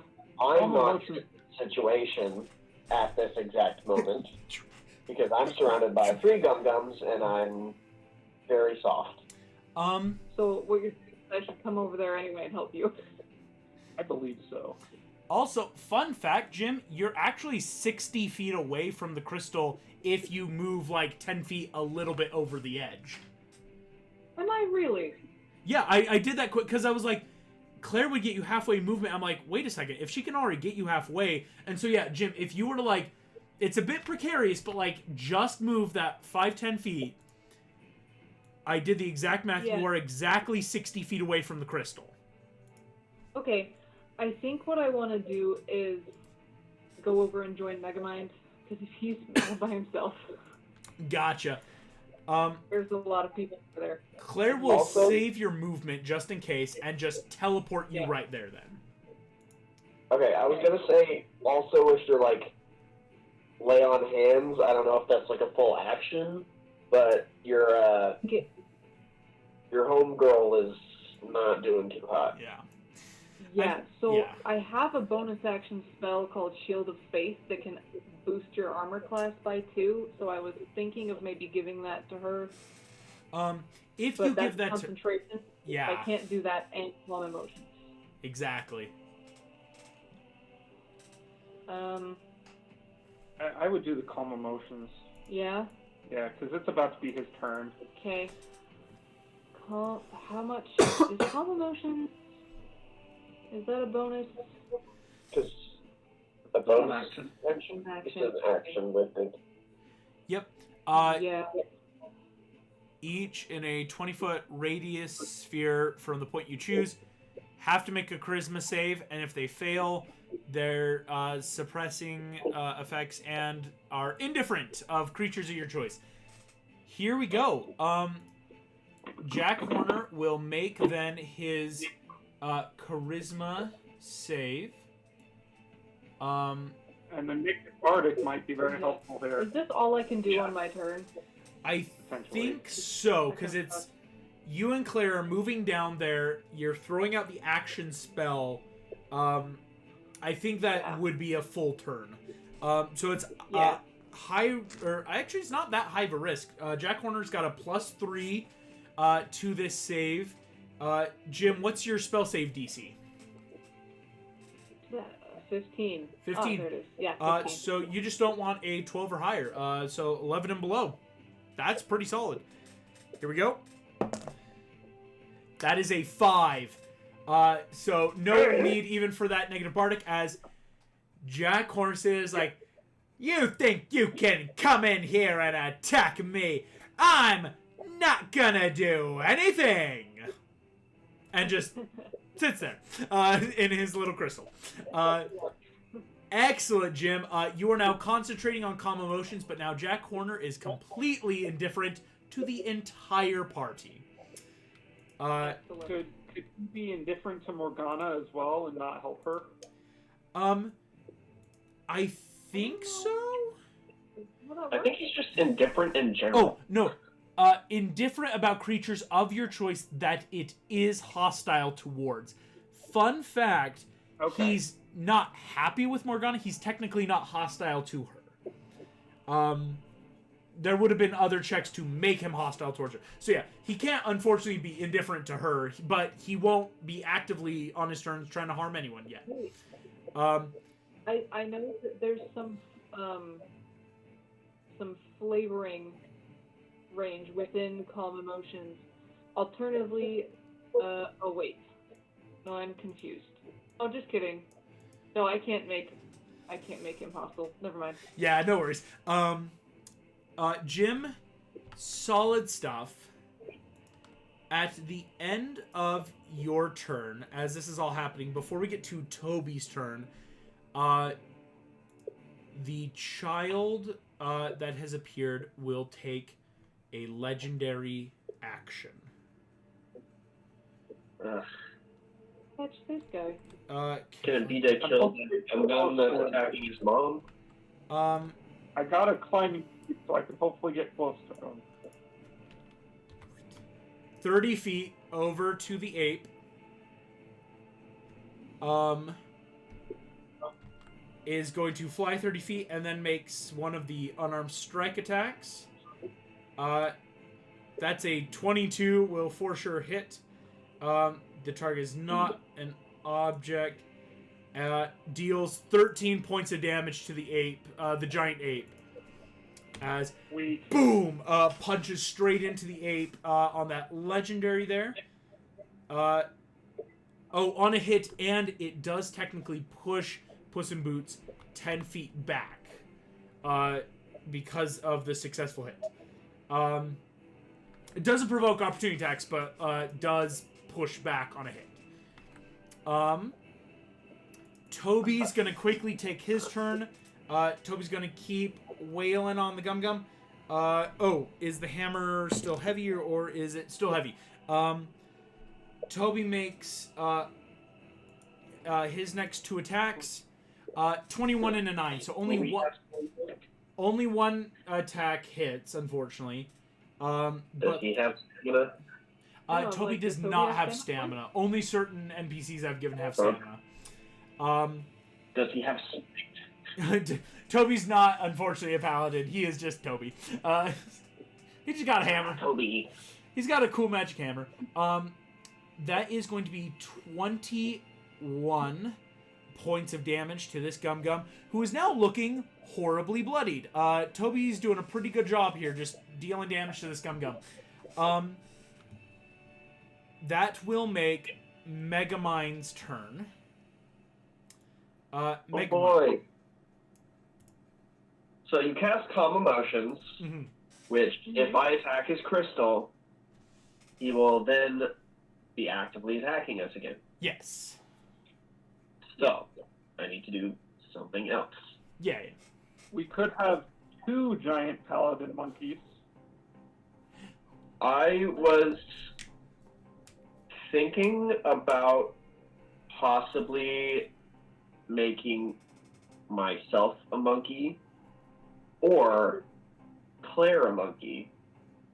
Ooh. I think Claire is more useful with her spells available to her, true. and she loses that. You're also more useful with your spells available to you, if you ask me. But are we not able to cast spells in polymorph? Not polymorph, no. When you're polymorphed, yeah, you can't. Yeah. So would that count the same with smite? No, actually, Smite is ability. yeah. You can't do like wrathful smites or thundering smites, but you can still just add in the auto smite stuff. Interesting. Yeah. Yeah, so that's why paladins and polymorph are awesome. Except I'm already enlarged. That would the enlarge carry over? It doesn't unfortunately carry over. Part of polymorph is that like you become that stat block. So. And Okay. I would lose concentration, wouldn't I? No, you keep concentration, thankfully. Well, that's nice. You keep concentration, but Claire would then be freed up to do concentration spells.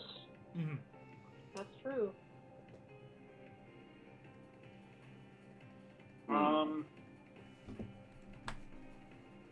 I'm going to attempt to. Not your turn. I'm letting him know okay. so he can plan around. I'm going to attempt to depower the one dude, and you gave me a bardic last turn, right? Or on the surprise round? Yeah. Both you and Claire have a bardic. Yep. Cool. Because then I could also try and do enemies abound on him, which would then just make him indiscriminately attack anything. But that would have to land, and his mom will probably cast. You could do an offensive polymorph and turn one of the gum-gums into, like, a turtle. Yeah. Try to quick clear up something else on the board, yeah. Well, especially because there is that kind of cliff area next to you, Megamind. Turning a gum-gum into a turtle and then just throw the turtle out of combat real quick. That's true. And then But you I have was to going to concentrate probably on it. try and do that with the dehydration gun. Right. Okay, that works. Because if I can just dehydrate it and then throw it down the cliff, Yeah. instead of using the polymorph spell on it, That works. because I only have one 4th level spell. Right, yeah. Dehydration gun is much more of that safer option. So I'm thinking I could do polymorph on Jim, giving you 3 attacks that you can add smites to, or 2 attacks, or whatever the monkey can do. Yeah. Monkey can do 2. 2 attacks, but 3d10 damage, which are just crazy. That is extremely crazy. And it gives her an extra 127 hit points. Yeah. Yeah. Would be an improvement. All right. Are we making another monkey? Yes, monkey number 2. Monkey number 2! Boom! Another giant ape just appears. Insane. Next level, there are T-Rexes instead. Yeah. So, T-Rex at number. half the party are monkeys, which may be a good sign, maybe a bad sign. But now, yes, Jim Lake Jr., you are now a giant ape with your own thoughts and feelings and emotions and smiteable, smashable attacks. That is disgusting. It is beautiful. My gosh. Yeah, and then I don't really have a bonus action I can do. I don't want to use my bardic yet. Smart. Okay. Saving on that bardic. Yeah. In so- which case, still a solid turn, Megamind. That is truly... We now, again, 2 giant apes in the field and another just pretty big ape. Gosh, that's disgusting.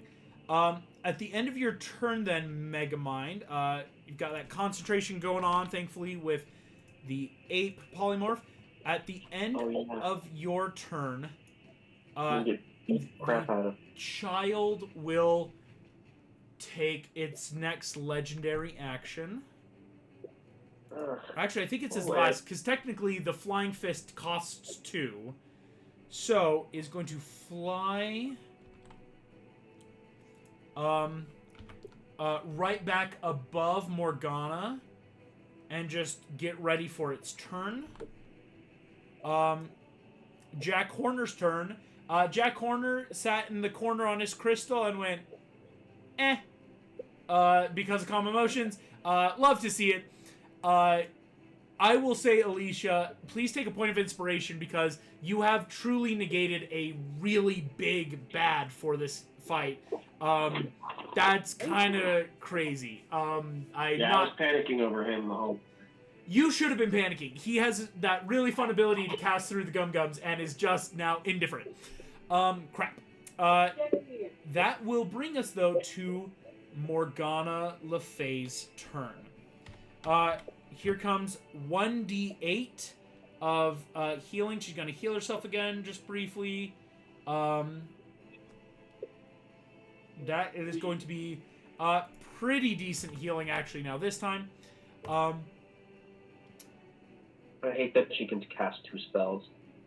So rude. Yeah, she's disgusting. Well, Blast is a cantrip, so yeah. Eldritch Blast was a cantrip, yeah. She's looking much better. She is going to now do another... or not Eldritch Blast this time. I changed that. She is going to cast a different thing. Yeah. No, Eldritch Blast. Who am I kidding? Eldritch Blast is the smartest thing for her right now.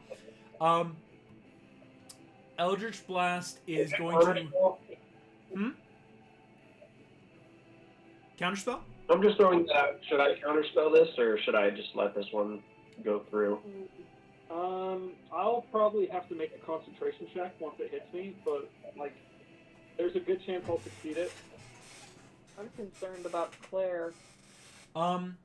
Claire's... Well, Claire can be... Oh, wait, Claire can be seen. Claire can be seen. Yeah, technically she could still hit Claire. Yeah, I'm not going to tell you who it's targeting until we decide yes or no counterspell. Because that's that, like, she gets her hand ready, and it's like that split-second Mega Mind, yes or no. But it is my last counterspell. That's true. So I'll save it for a bigger spell. Okay. Yeah. So here we go. Eldritch Blast is going into... one on Toby, one on Claire, one on Megamind, and one on Puss in Boots Giant Ape. Once again, Morgana just... You will serve me, James. You've always wanted to serve me. And once again, to punish you, Jim Lake Jr. is Eldritch Blasting your friends. So here we go. The rolls for Toby and Puss in Boots. That is a... only a 10 to hit Toby. My man Toby is pulling his freaking weight. 21, though, to hit Puss in Boots. One hitting Megamind and one hitting Claire. So for Claire, she has the Shield of Faith +2, and then if it still succeeds, or was there no Shield of Faith? No Shield of Faith, because Calm Emotions instead of Shield of Faith, yeah. And either way, if it succeeds, then I'll try and do like a Silvery Barbs or a Bardic. Smart. For that. Here we go. Let's do this. So Megamind, that's a synthetic 20 to hit you, and a synthetic 20 to hit Claire. Bardic could save Claire right now. You would have to get, though, the perfect 8, I believe. Yeah, because that would get... So I did it. Silvery Barbs is probably a better chance to roll. Yes. A lower number. Silvery Barbs, yeah, is a much better shot. Yeah, I'll do that for Claire's. Okay. Okay, Morgana's gonna re-roll, has to use the lower. Smart that you did, because that was only a 5 + 7, only 12. Misses. Who are you going to give the advantage to? Oh, and then I'm going to give advantage to Jim. Advantage to Jim. Excellent. So, Megamind, you and Puss in Boots Ape just take 6 points of force damage. Alright. As I do need just a quick concentration DC 10, though. Check Megamind.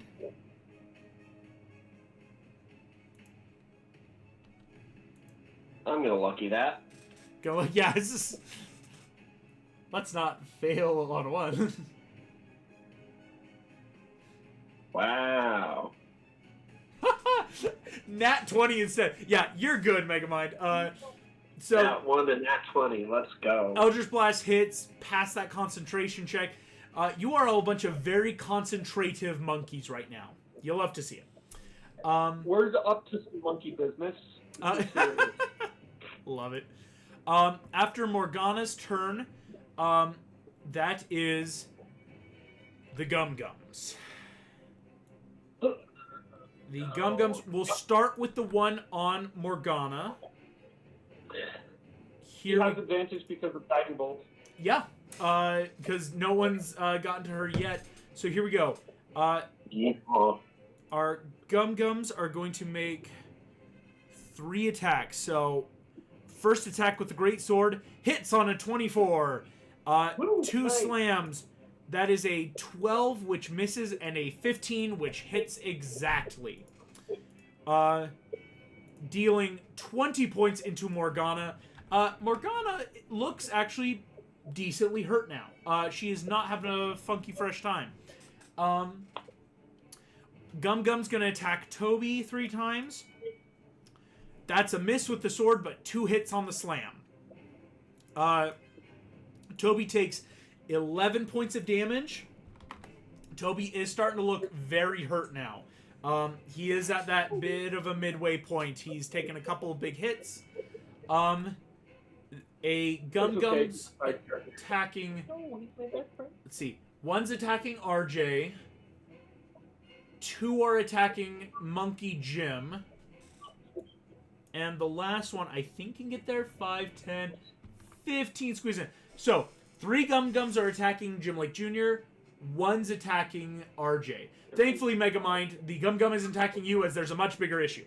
Thank goodness. Thank goodness, indeed. Hey, when it's your turn, maybe you can throw 2 of them into that pit. Yeah. You are extremely strong. I like that. You might be able to... it's the shove action is what it is. So it's that shove attack. Try to just keep pushing. Here we go. Yeah. The one attacking RJ. Here we go. We're going to roll these quickly. 1, 2, 3. 22, You gotta beat a 12. 10, and 12. So hits with the sword and hits with 1 slam. Missed on one of its attacks. That is... No, that does hit. That meets the DC. Oh, yeah. Hits. All... Dang. So that's going to be a total of... 20... Wait, what were the hits? Oh. What were the hits? It was 22, 10, and 11. Or 22, yeah. 10, and 12. Yeah. 10 should miss. Yeah. So it's going to be, though, with a big sword and a little bit, a total of 26 damage, which should only be just a little bit of your temp there, RJ. I believe that is all of my temp hit points. Ah, rats.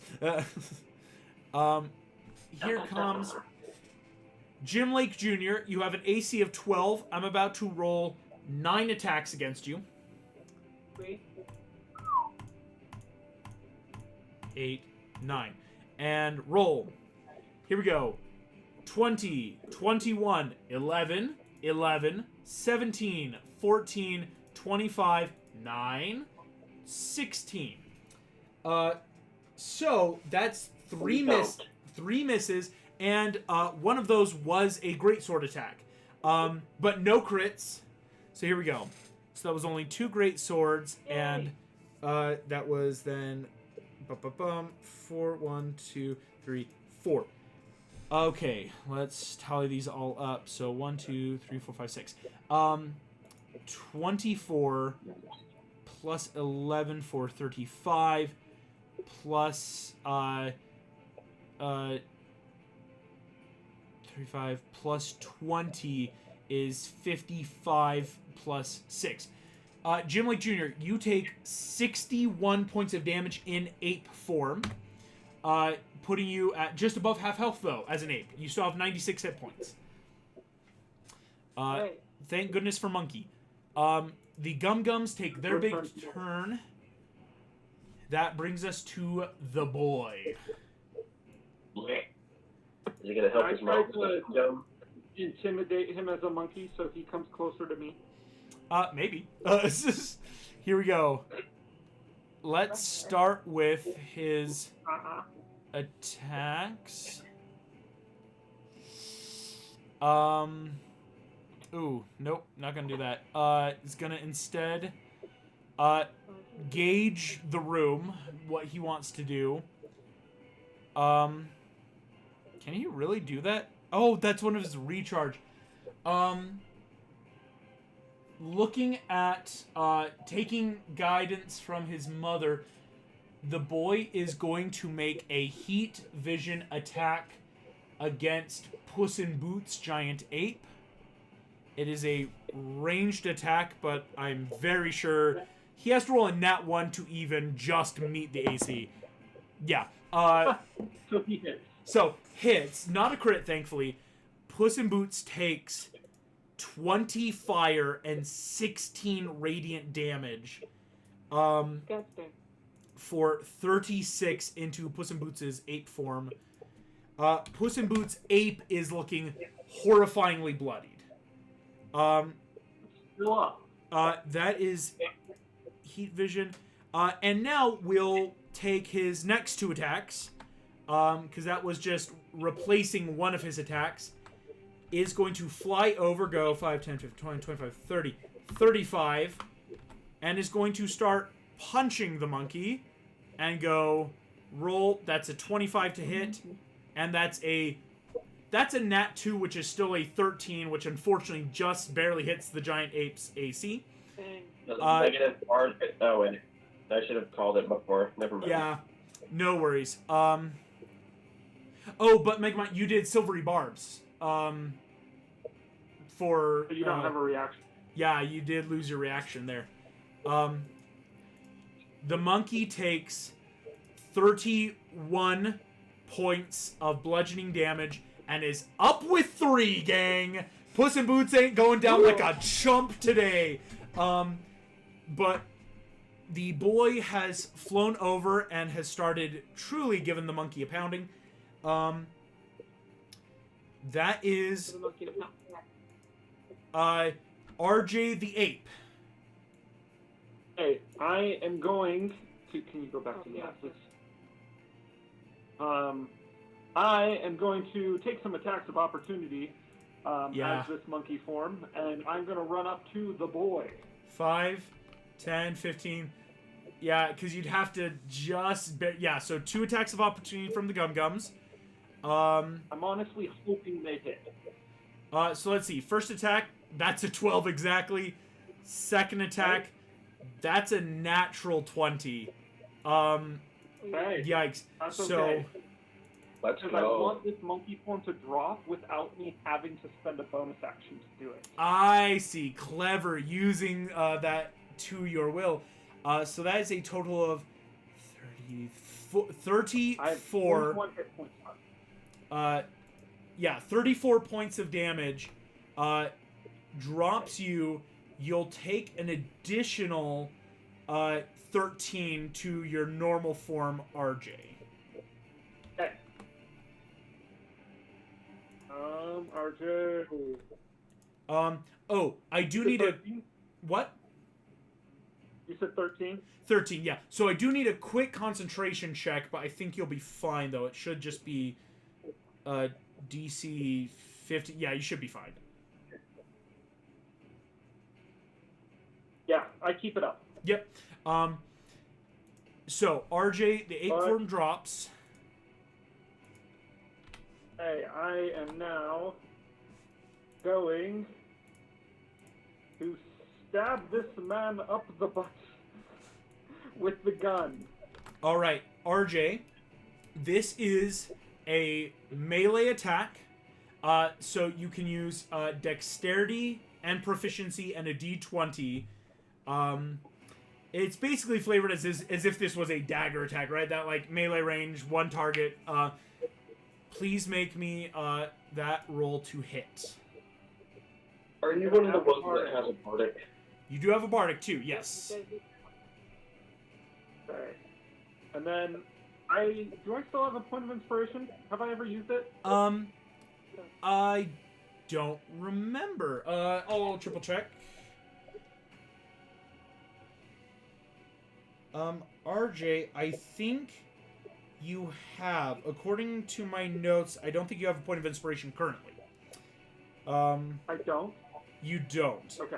I know it's Okay. Megamind and Jim Lake Jr. should have the Bardics according to my notes. Okay. I don't have a bardic. I have advantage on something. Or no. Point of inspiration, DM point of inspiration. Yeah, from taking out Jack Horner so successfully is what that was from. Right. Oh, fetch me. I rolled a natural 1. Oh no! Lucky. Lucky point. Yep, Thank you. Megamind. Lucky point. This is important. This is very important. That's a 2. Can I inspiration him? I will allow you to No. use. I guess. Well, technically you can. It would be using your point of inspiration for a party member. Yeah. All right. Yeah, we gotta get this to work. So okay, RJ, but this time it's for all the dice. It's whatever this roll is. Okay. So 11. Yep. Plus 7. That's 18 plus 2 makes it a synthetic 20. A synthetic 20 does not hit his current armor class. Did we want... He has a 25, remember? Do we want to use Jim's inspiration? I'd let you do it. It could be, yeah. I mean, this is a very important because you gotta hit him and he's gotta make that save. It's up to Jim and RJ if you want to use the inspiration. If you want to take it to re-roll, I'll let you make that choice. I'll let It's you our do last it. shot. last shot to get it Yeah. now. I mean, you could go for another round, but again, the longer this person's here, here we go. That's a nope. Oh, It's a no. RJ. Sorry, guys. I will also flavor this. There's a reason it doesn't succeed, that metagame, or not metagame, that like in lore. RJ, you run up. As you're going, you slip out the gun, prime it. As you clamber up the wall, ape form drops. You are just a few feet away from this boy. And very much that Zack Snyder Superman. As time is almost slowed, you feel yourself getting there. The boy turns his head calmly at abnormal speed, sees you, and moves his body and just lets you sail into the rock, RJ. As you hear, "You will not take my gift that my mother has given me." Not a gift if it's stolen.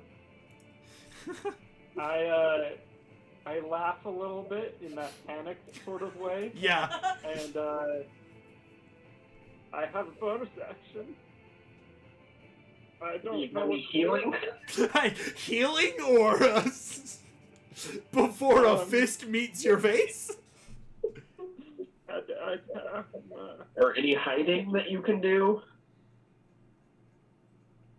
There's a mushroom. Hide behind the mushroom. Hide behind the mushroom. Be the mushroom. Be the mushroom. Yeah, that's a no-go, my good sir. Okay. No worries. That's You still are constrained, but yeah, you don't get a chance to drain this boy. As that happens, RJ, you hear Morgana. "Wonderfully done, Mordred. I love you so much. Kill the pest." And Mordred's going to take a legendary action and is going to make a strike against you. This is his one where if he can hit you, it will push you a little bit. But thankfully, you're not near a cliff right now. So here we go.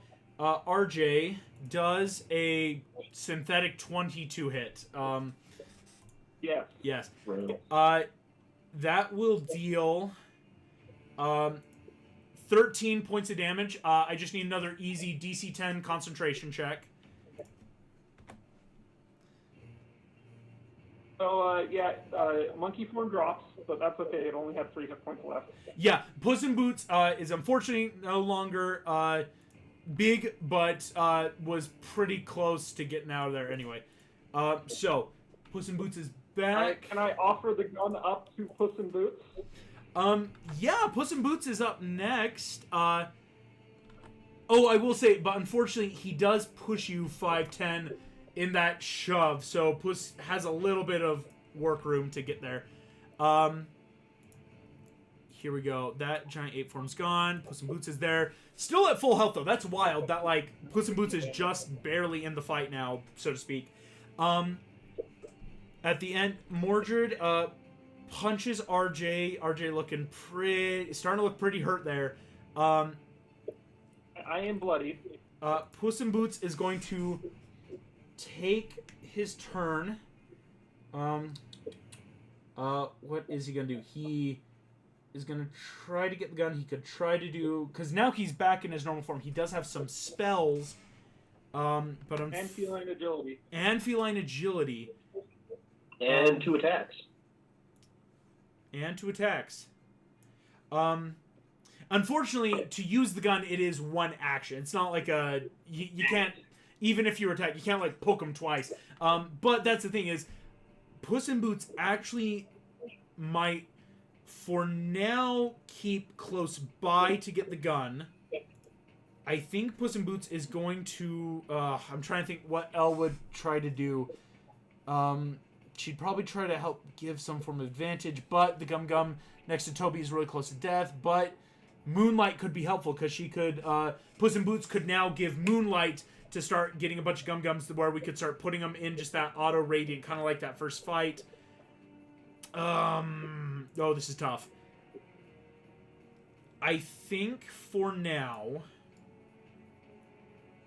the smartest thing, because Jim Lake Jr. is right there, and it would really help, because Jim Lake Jr. could start pushing Gum-Gums off the side. Those Gum-Gums are really, especially with RJ now out of ape form, Puss in Boots is going to make a bit of Moonlight to try to start getting the Gum...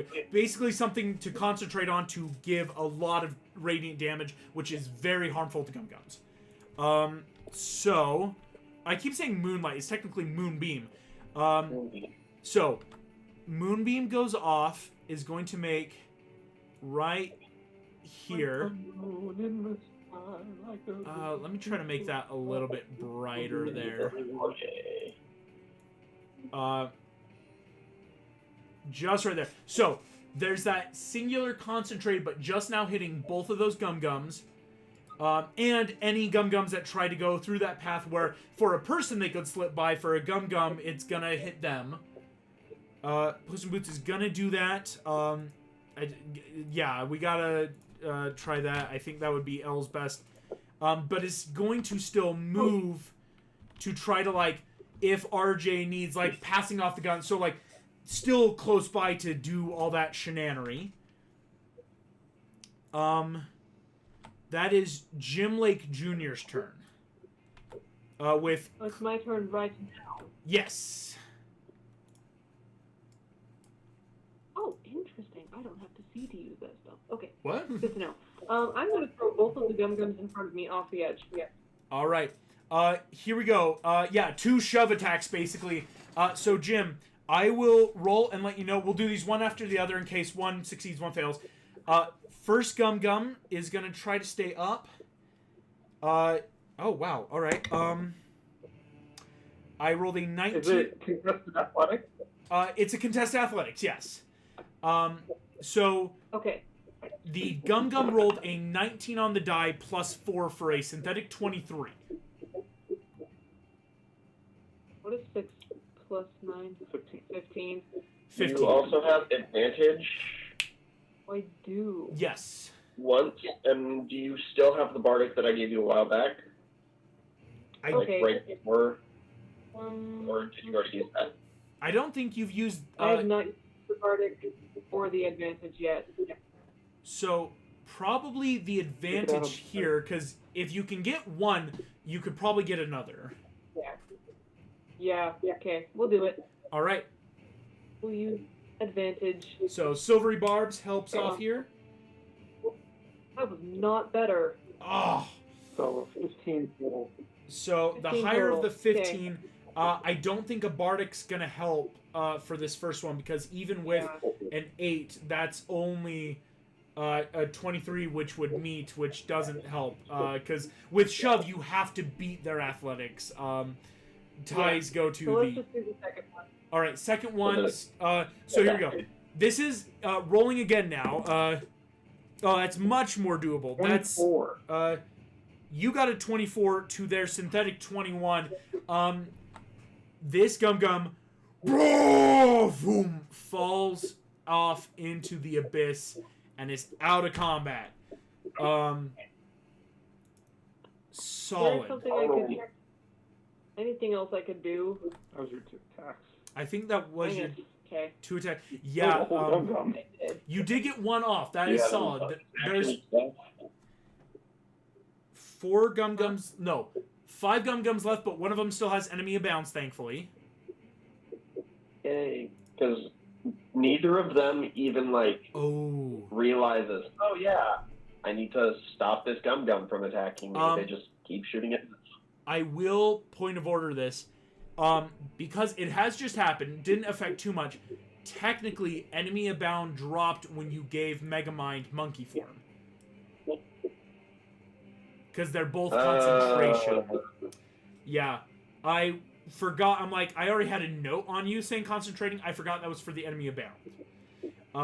So technically no longer. But all those attacks did go off. It just barely dropped. It is yet to be the next Gum-Gum's turn. So it's not like we had too much discrepancy there. Right. At the end of your turn, Jim, Mordred, son of Morgana, is going to fly back over. And Claire is going to grab Megamind and get the hell out of dodge with a Misty Step. Praise. Yeah, it was like, I was waiting for a turn. I'm like, my gosh, just get out of there. Let's see, where is she going to take you? Probably, there's a pretty good radius. Safest point is just up into this area with Puss in Boots and Toby here.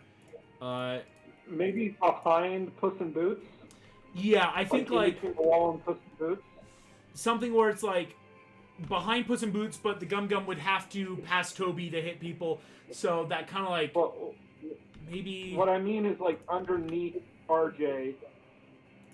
Yeah, I see. So using both Rockwall and Puss in Boots RJ, put the spellcasters in a safer spot. Yes. Yeah, out of line of sight as well. Yep. That is Misty Step going off there. Claire is going to... because Misty Step, that's not technically a spell for her. That's her staff. So she can, since she doesn't have to concentrate, she is going to upcast a 3rd level magic missile on Morgana. Here we go.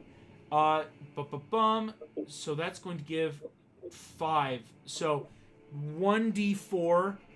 That's a 4 on the die. That's 5. So 25 points into Morgana. Morgana Le Fay looks bloodied now. As 25 points of unavoidable damage. Boom, boom, boom, boom. Not even a shield would stop that. Here we go. Toby is... Fun fact about D&D history, shield used to automatically block magic missiles. Which is weird. The idea was magic missile came first, and then shield was developed specifically to stop it. Yeah. So here we go. Toby just rolled. His hammer is still heavy, which is what he wants. Gonna roll both attacks to hit the Gum-Gum. That's a 19 and an 18, gang. Toby is pulling his weight. 2 more attacks for a total of 36 points of damage. The Gum-Gum looks on death's door that he is fighting. Unfortunately, Toby doesn't have Radiance, so he might want to figure out how to get it to the Moonbeam, but for now, that Gum-Gum's on death's door. At the end of all of that, Megamind, that is your turn, my friend. Cool.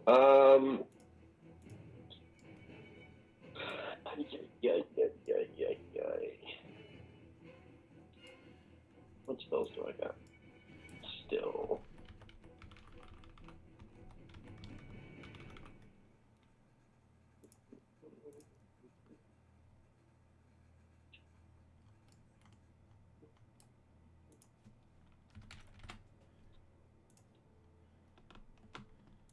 All right. I am going to sidestep kind of diagonally within line of sight of Morgana. Yep. And then I'm going to basically aim a crossbow at her. I see what you're doing. And shoot that arrow. What about the gun? The dehydration gun? Or I could dehydrate the scum gum if that's what we would prefer. Yeah, because, like... Yeah, or the... Go ahead. What? Sorry, go ahead. I don't want to interpose. Oh, I realize that you're probably right, because the boy, Mordred, is hanging, like, right above her, and I'm sure he has something to, like, block stuff. So I'll try and scooch forward and then dehydrate this gum.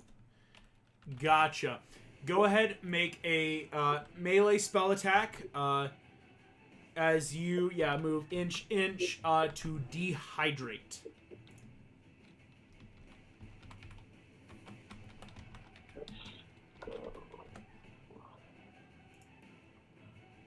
That is 16 plus 7. 16 plus 7.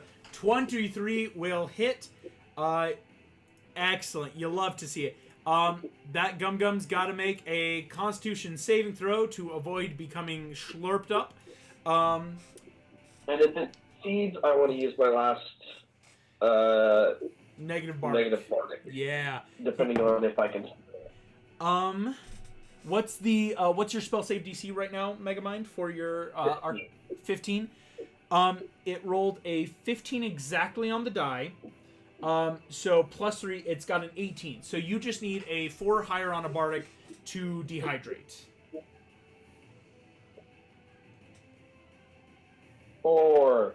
Yeah! So this Gum-Gum, as moonlight starts to corrode and abruptly change it, suddenly, Megamind, you are holding a tiny little cube of a Gum-Gum.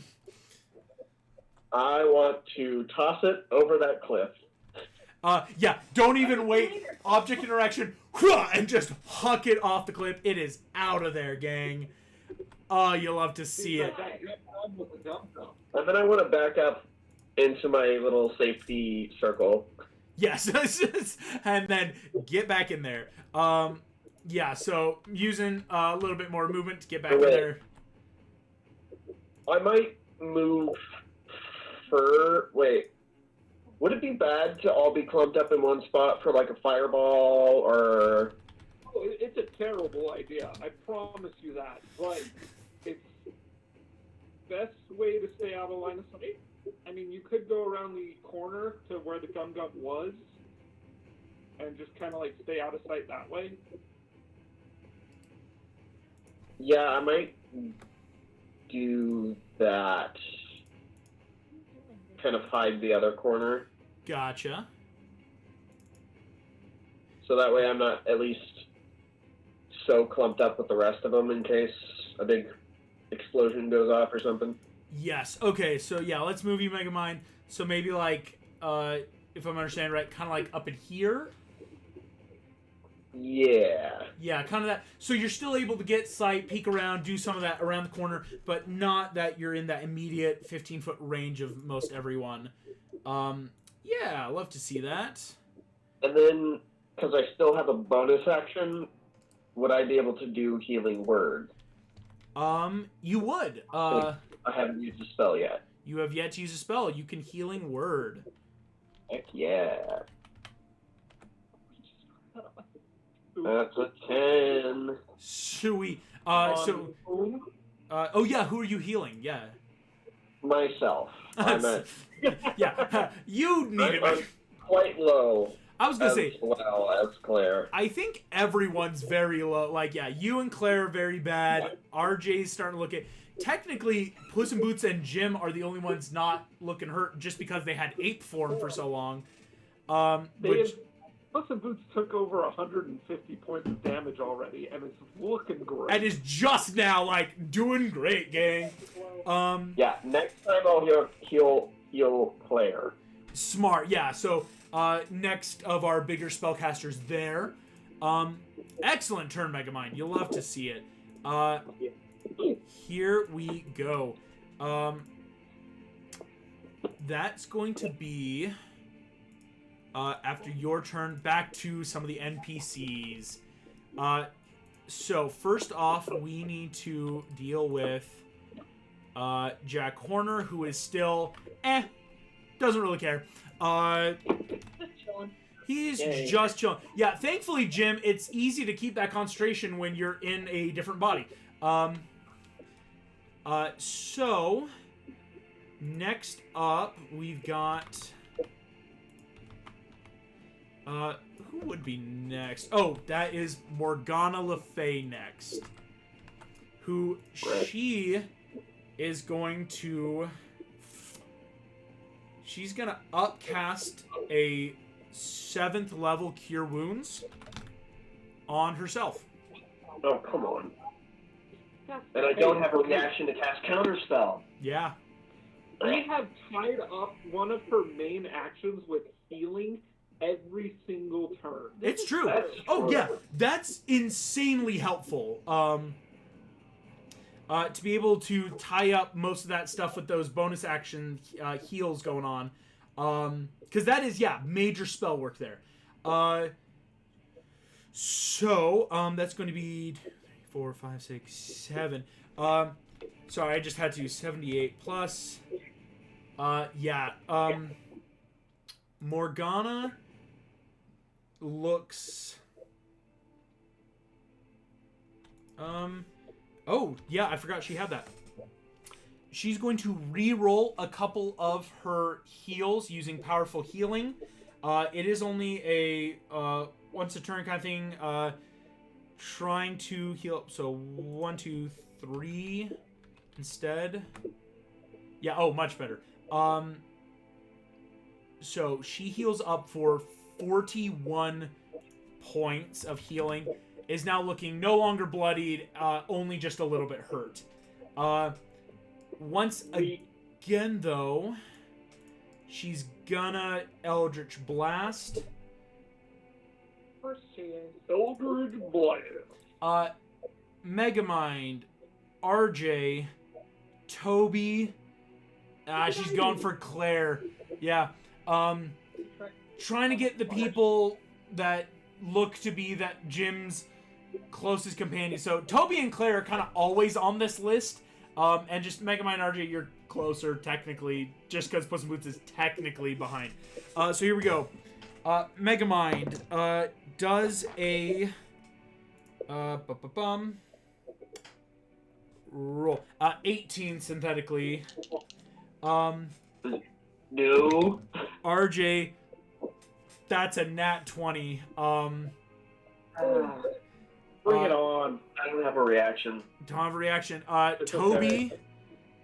My man, Toby, that is a 14 to hit Toby. He ain't taking crap today. What? Hey. MVP, this tanky kid. Claire, that's cocked. Unfortunately, that will hit Claire, though, on a synthetic 20. So, Megamind and Claire, Bad. you will both take 9 points of damage.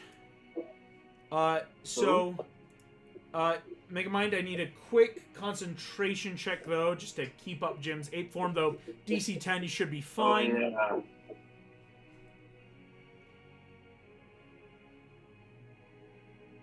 Oh, yeah. Just gotta be the plan. What do I add to concentration? It's plus your con save, And because Jim yeah, it's just your Constitution saving throw. Shoot. I got a 7. He's within range of Puss in Boots. You are in range of Puss in Boots, barely, with that 10 feet. So you do add. What do you get, Megamind?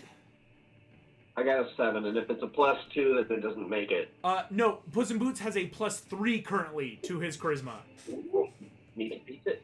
So that meets it, beats it. So thankfully, Jim is still in ape form, which we really want. Good stuff.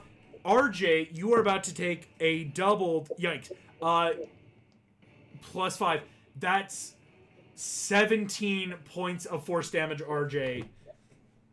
I walk it off. Walk it off. Walk it off. It's fine. As This is the most damage I've ever taken in this campaign. I was gonna say, usually RJ, you are like way in the back lines, maybe some wild shape. This is the first time you're actually looking hurt. Yeah, wake up call to RJ's mortality, I guess. I don't have any. He's having backyard flashbacks. The lawnmowers, the bears, the lawnmowers. No. See, I'm a Circle of Spores druid. Right. So Yeah. he literally carries his dead friends with him. Yeah. I mean, it was gonna happen eventually. Here we go. It is the Gum Gum's turn.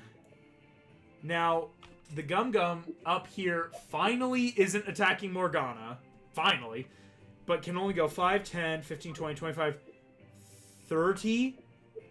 Just enough to get to RJ. Wait, did I do that right? I may have accidentally double-clicked it. Did he get there in time? Let's line... Yes, technically he is just enough to get to RJ.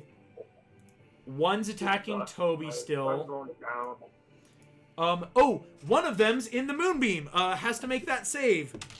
Yay. Crap. That is a... Oh! Yep. Gum Gum entered my... he got within range of my Circle of Spores. Yes, he did. So he will take... As a reaction, he needs to make a con save. That's a con save. Here we go. His Constitution saving throw is synthetic 16. Yeah, he saves. Never mind. All right. No worries. The Gum Gum in the Moonbeam did full fail. Looks horribly hurt as Radiant Fire suddenly bursts around. Is going to try to move out of that Moonbeam. So that's 2 Gum Gums attacking Jim Lake Jr., 1 attacking Toby, 1 attacking RJ. Here we go. Jim Lake Jr., here are 6 attacks coming out against you. 1, 2, 3, 4, 5, 6. So, counting them off. Synthetic 20, 14, 15, 8 for the next sword, so miss. 11 for that slam, miss. 23. So 4 hits. 4 hits. 1 4. Only 4 though. That is solid. You'll love to see that. So Jim, that's 10, 30. Jim Lake Jr., you take 34 points of damage, and you're still at 62 hit points there, my ape friend. Just barely below half health. You love to see that. No monkeying around over here. No monkeying around. Here comes the attacks on Toby. Here we go. Rolling one after the other. That is a 4 plus 7 for an 11. Miss. That is a 2 plus 7 for a miss. Oh, is his hammer? What's his hammer doing? His hammer right now is in heavy mode, so it's dealing extra damage. Every time it's his turn, it rolls to see if it's light or heavy or normal. So thankfully, it's been heavy this whole turn. My bad. No, you're good. Unfortunately, 2 misses. The last one was a crit on Toby. Ooh, Toby. Bye, Toby. That is 11 points of damage to Toby. Whether he's dead is Toby determined. Toby is bloodied, but still up, gang. Took a lot of damage, barely up. Here we go. RJ, we're attacking you. This is bad, guys. All right. first the sword, +7 to hit. Next, the slam. I'm going to roll a different d20 so I can keep those on. Final attack. Okay. 7 + 7 on the slam misses. For a 14. I rolled a nat 20 for the sword attack and a nat 20 for the first slam. Megan can verify it. That is 2 crits, RJ. If he deals 55 points of damage, I'm dead. I don't think he can do it, but I'm still going to roll it just to check. So here we go. 1, 2. The sword deals 25 points of damage, RJ. Okay. And then down 12 points on the slam. You're good. So I'm at 2 failed death saving throws. 2 failed death saves. And RJ, if you come back up with those crits, you might have a lingering wound now with that big old hit, that double crit on you. But we'll get to that later. The Gum Gums take their turn. RJ is officially at 0 for the first time this campaign. Oh my god. You're the first one to go down? Wait, no. Dude, I was the first one to go down. Yeah, Megamind, you went down a while back. With the angels. Yeah. That will be Mordred's turn. He could kill me if he wanted to. He could. I don't think he will. Mordred is going to fly 10, 20 down. Is going to pick up the D serum gun and is going to use his full turn to crush it. No. It explodes. It will explode. It will do. Kill me. Because anybody who I didn't approve of handling my equipment blows up in their hands. It does. Yeah, no, we canonized this back in Metro City. So he will take a bit of damage here. So that's going to be a traditional, good old-fashioned 4d6 of fire damage. Mordred looks a little hurt as he smushes the gun. And we're just gonna kill your mom. Yeah, we're gonna kill your mom. That was yikes. So he uses half his movement getting there. He will use his other half of movement to fly back up. And at the end of his turn, I'm gonna roll a d6. That's a 5. His heat vision is restored for his next turn. Recharged.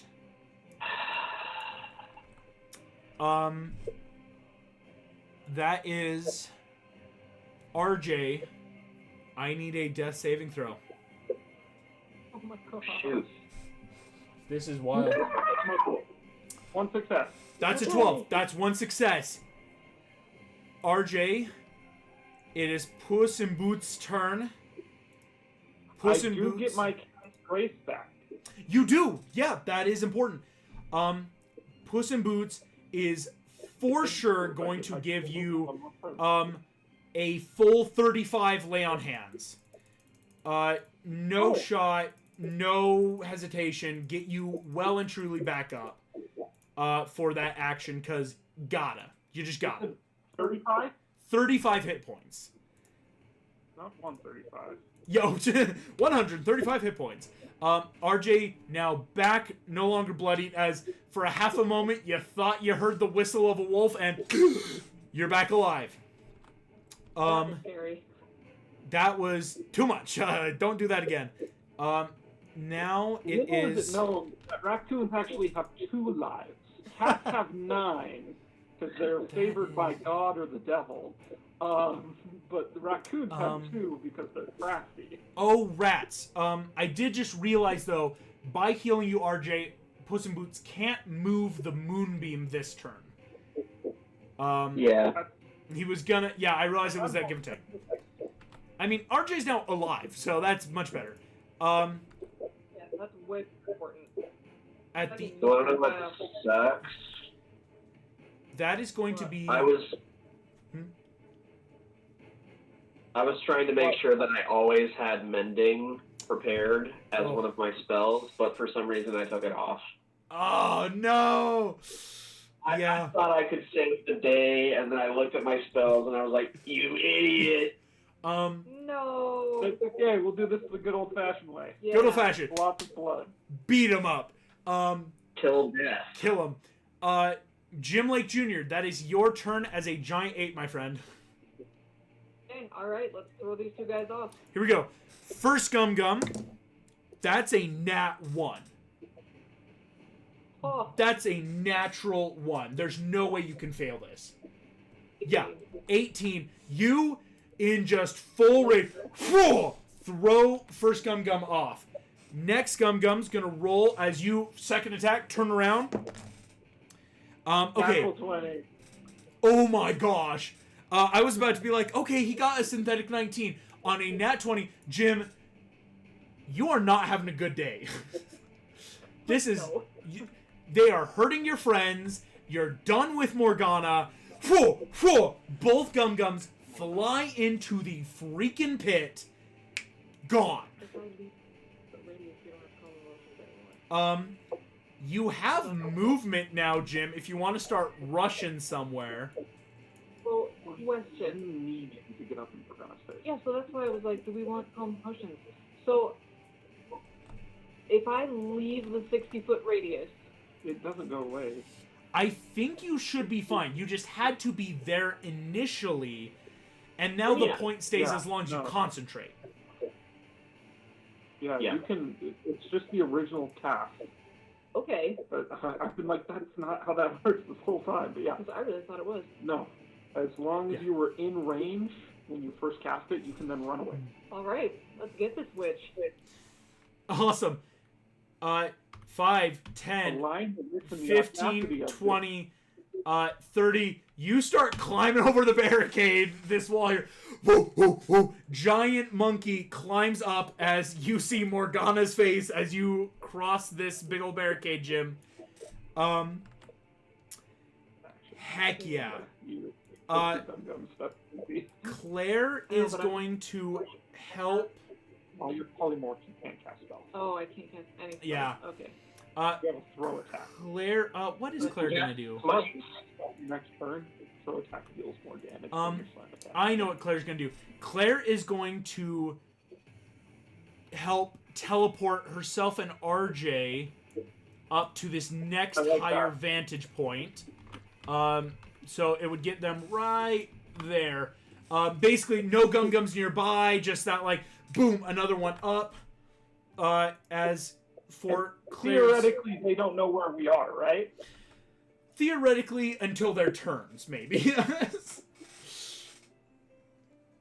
Unfortunately, you do need stealths to hide up there. Claire also, though, can do another third level magic missile into Morgana's face. Like that. That's a 3 on the dice, so 4 points. So Morgana takes 20 points magic missile into her face. Boom, boom, boom, boom. Morgana Le Fay's looking very, very, very hurt. Good. Just keep magic missiles, as Claire does not like Morgana either. Toby, here we go, Toby. It's your time to shine. The hammer's heavy. My guy's gonna... Hammer of justice. Here we go. First attack.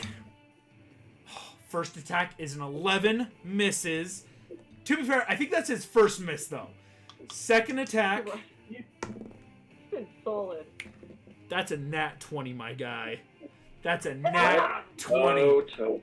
That is 4d12 of damage. My gosh. 1v1. That's let's go. 45 points of damage. And Toby, how I'll flavor this is, walks to the other side and full mini golf Punt! Boom! Hits the gum to land in the moonbeam to just burn him up. Cause like, gotta kill him. That is Toby's turn. Uses some of his movement to start charging forward. Back. We're back to the top of the order with Megamind. Okay. Joy.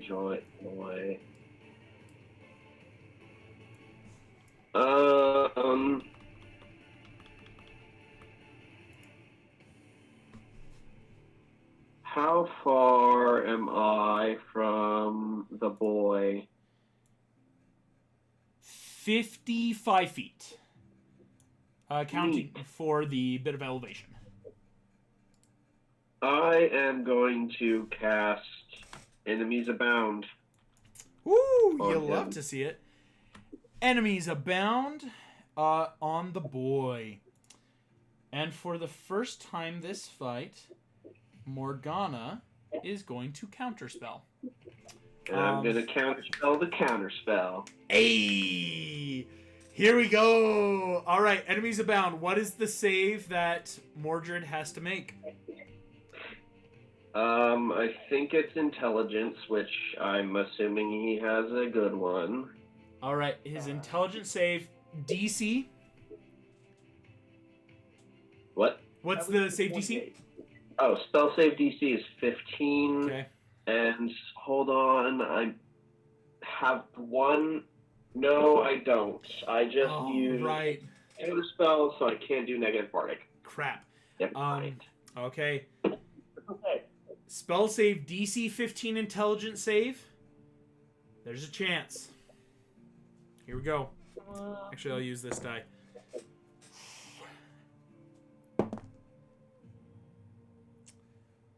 That is, unfortunately, a 14 on the die plus 1.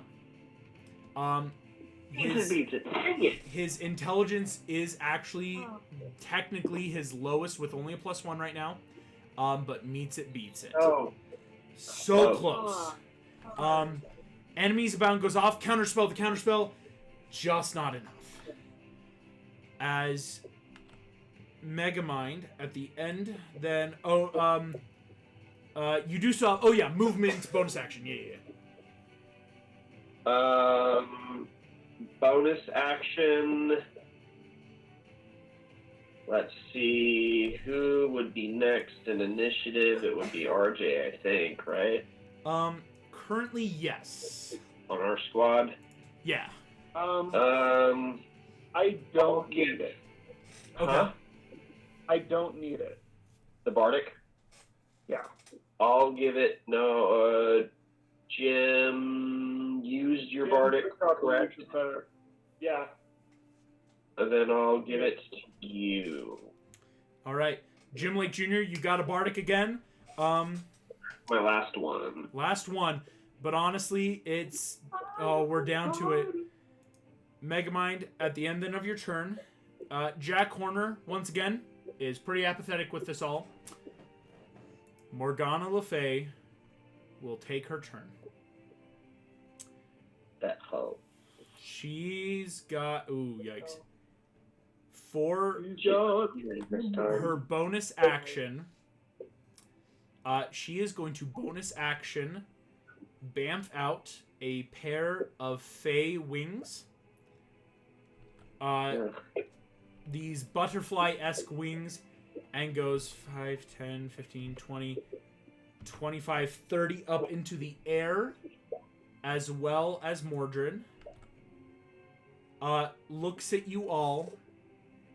They're trying to run. Oh, no. Looks at you all. This has been interesting. But I believe it is time for us to end this conflict. As she is going 40-foot radius. 1 second. Here we go. 1 can hit everyone already. She doesn't even need the other 3. She is going to use her 9th level spell, Meteor Swarm. Her fetching screwed, my dude. This is her. Here's her big one. I need dexterity saving throws from everyone. Keeping in mind, I think I did this where Puss in Boots. Oh, it hasn't been his turn, so he can't move. So only Toby and Megamind get a +3 to the save because Puss in Boots is there. Dexterity save, huh? Dexterity saving throws. Oh, but I still have my aura. You have the aura, and you have a bardic if you need it. Claire's probably going to use her bardic here too. So here we go. 9. 21. 21 succeeds, Megamind. 1 second. +2. 11? Yeah. You can tank this kind of, but like, man, this is gonna hurt. Jim, you do have a bardic inspiration to give you another D8 if you want. Would that be enough? You actually could make it with a D8. Yeah. Okay. Honestly, hold up. Thank goodness, 23. 23 succeeds. And I have evasion, so I take no damage. Yes, RJ, hell yeah. Oh, thank I goodness. stole a ring of evasion from that wizard first session. For a reason. Oh no.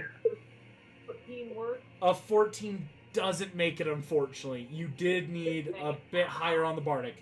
Here we go. Puss in Boots is going to make his dexterity saving throw. Has that extra +3 for himself. That's a 25 +3 for 28. Puss in Boots succeeds. Okay, what does Claire do? Claire, I'm about to roll Claire and Toby's right now. Here we go. Claire's got a D8 bardic. She's got a pretty decent dex. That's a 13. She's gonna use the bardic. Needs a higher one. That's an 8. Claire got a 21. Success. Okay, question. Could I help her out by casting Absorb Elements on her, even though it's technically a self-spell? That's a great question. I think I'd allow it. Okay, I'm gonna give her resistance to fire damage. Solid, yeah. Resistance. I'll say since you're giving it, I would flavor as this. Since you're doing it for her, you wouldn't get the extra fire, but it would be allowed because it's not like we're in the exact same space. Like I'm offering the resistance. I think that's how that spell could work here in that safety obdurative way. Toby's gonna make his dex save. Now here's the problem. Toby does not have good dex. Toby's about to die. He gets a +3. That's a nat 1. My man Toby soloed a Gum Gum and just got a nat 1 to be dexterous. His true Achilles heel is his Achilles heel. This should have been the moment when we called on Merlin. Yeah. Here we go. Rolling it all up. We're about to... it seems like... so Jim Lake Jr., you will take full damage. Toby will take full damage. Everyone else takes half damage. RJ takes no damage with the ring. And Claire takes half of the fire. So here we go. We're going to start then with the fire so I can figure out Claire's stuff here. E. All right. Yeah, no, that's about average. And that's a lot of force damage. All right. So, halves again. That's still going to do it. Yeah. Toby and Jim, you will take 150 points of fire and force damage. Oh my gosh. Brings you to -88. Negative What are your 88 on my character? character. So, yeah, you're unconscious. Jim Lake Jr. is unconscious. Meaning Down. you fail concentration. That will drop the calm emotions. Yep. Toby is full dead. As that was max of his max.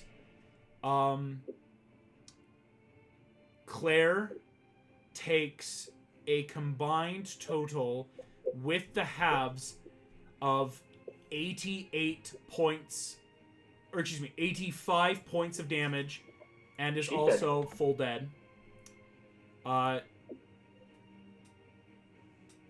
Megamind, you take 75 points of damage. I'm dead. How many hit points were you at, though? Because you have a max of 52. I got 26 left.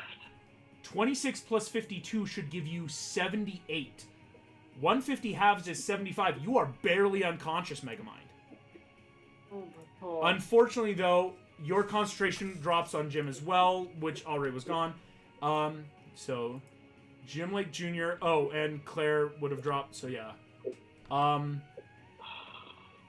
RJ, 75. You take no damage, RJ. So RJ's No damage.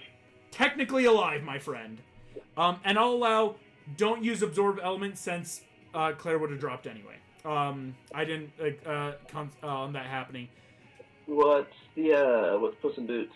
Puss in Boots, unfortunately, drops, having taken 75 points of damage, but is not down. Morgana Le Fay uses her 9th level spell, drops everyone. I will say, though, the Gum Gum Troll was a part of that, and this Gum Gum Troll, even if he had succeeded, was full dead. Moonbeam is gone, Gum Gum gone, as Morgana raises herself into the air and levels the playing field. You need to raise Puss in Boots. The Gum Gum Troll's out of initiative. As that happens, having held an action, the Druid Chicken has a choice to make. Puss in Boots, Megamind, or Jim Lake Jr. Technically, all of you are only unconscious. I'm not sure. Megamind. Megamind. All right. You're Megamind. healing word, right? I have healing word. Yes. Yeah. Okay. And I do too. This is going to be an upcast healing word from the spider chicken. You have a max of 3rd level? Yes. So it's going to be 8 plus. Megamind, you are up with 12 hit points. Nice chicken. Nice chicken, but this chicken immediately flees. That was its held turn action of the second things look bad. Heal Megamind and run. Salute of the chicken, gone. It's running. The general of the chicken army. General of the armies is out of there. Morgana looks horribly hurt. Jack Horner is now back in initiative, but it's already been his turn. Again, though, you stopped Jack Horner for 5 rounds of combat. That is disgusting. Here's what's going to happen now. I got Jim. At the end of Morgana's turn, it is Mordred's turn. Mordred has a couple options. Is going to fly down. No, because Jim's unconscious. Puss in Boots unconscious. Toby and Claire are full dead, technically. He's either going to go after Megamind or RJ. I'm going to make a luck roll for it. That was cocked. That's a 4 even RJ. Mordred flies over to you. Is going to make 3 attacks against you. Come at me, bro. But the first attack is a 23. Second attack is a 14. Misses. Last attack is a 23. On his last attack, he is substituting his damage to grapple you with the last attack. So you're only going to take one of the damages. So RJ, oh, that's a 1 on the die. You take 7 points of bludgeoning damage, RJ. But you are now grappled as he is grappling you and is going to hold you kind of up, hovering in the air. RJ, that's your turn. Cool. I am going to cast Healing Word on Jim. Hell yeah. It's a bonus action, so you might try and wriggle out still. Action, escape the grapple, yeah. Okay, so 3rd level Healing Word. Cool. What does that do? 11 points of healing. Woo! Love to see it. You're, yeah, just add 11 hit points. Just here. That is at 11. RJ. Okay, and then I am going to turn into an ant. Yeah. Was he expecting to grapple an ant? No, I think he wasn't. Full on you ant drop are just a little And I ant. get 28 bonus hit points. 28 bonus hit points in ant form. Okay. And then I'm going to crawl towards Morgana as quickly as my little ant body can. Let's see. Where is my ant stat block? Oh, I don't have one. It's a standard bug. You have like 1 hit point, low AC. But I now have 29 hit points. 29, yeah. I'm gonna account for that just on your normal sheet then. Solid RJ. That literally doubled my hit points. Yeah. Turning into an ant doubled my hit points. You go 5, 10, 15, 20, 25, 30. 30, you start rushing. RJ, at the end of your turn, Puss in Boots is making a death saving throw.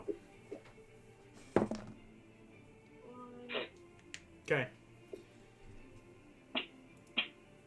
Jim Lake Jr. I will not tell you the result yet, as it is your turn. Okay. Who's go back to initiative? Let's see. It's Jim, and then Claire, Toby. They're already dead. Megamind. Megamind will heal him. Okay. So I say you just try to stab Morgana. Because no matter the case, if there was only like one... Because he didn't take... He wasn't like at -2. Worst case scenario. Yeah, worst case scenario, he's failed 2 death saving throws by rolling a natural 1. Yeah. So So, with the bonus action, I can heal him and still do an action. Awesome. So, I have a question. if we can kill Morgana, I mean, Mordred will probably get angry and kill us, but at least Morgana will be dead. Yeah. Yeah. That's stupid. Who hit? So, I know we mentioned having a panic button for Merlin in the amulet. Yeah. Is that bonus actionable? It's actually technically object interaction, but it may take a turn for Merlin to get here. You know, teleporting or whatever he needs to do. Right. I just want to make sure that I'll be able to also attack. Yes. So yeah, it will not take an action. You throw in a quick, call out to Merlin like, we need help. Yeah.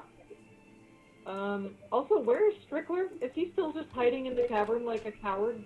Strickler is gone. Of course he's gone. Okay. Yeah, we did tell him that he could fail because he might not be surviving long in a fight. Right, Arcadia beats Watch out for whatever. Okay. Okay. Use that in your Jim? We told him that while you were gone. All right. Jim, you just need to make me, to get to Morgana up in the air, it's a DC 14 athletics. You're running up this little rock ridge and jumping up to her. So make me a Okay, but would it be more effective for me to guiding bolt with a stamina point? Oh, That's 46 radiant That will damage. be 100%. Yeah, that actually probably may be more effective because you don't have to risk not getting there in time. Yeah. So I think I'm gonna do that instead. All right. Guiding bolt, stamina point, max damage. Roll the hit. Oh, 26 to hit. That hits. That is 24 points.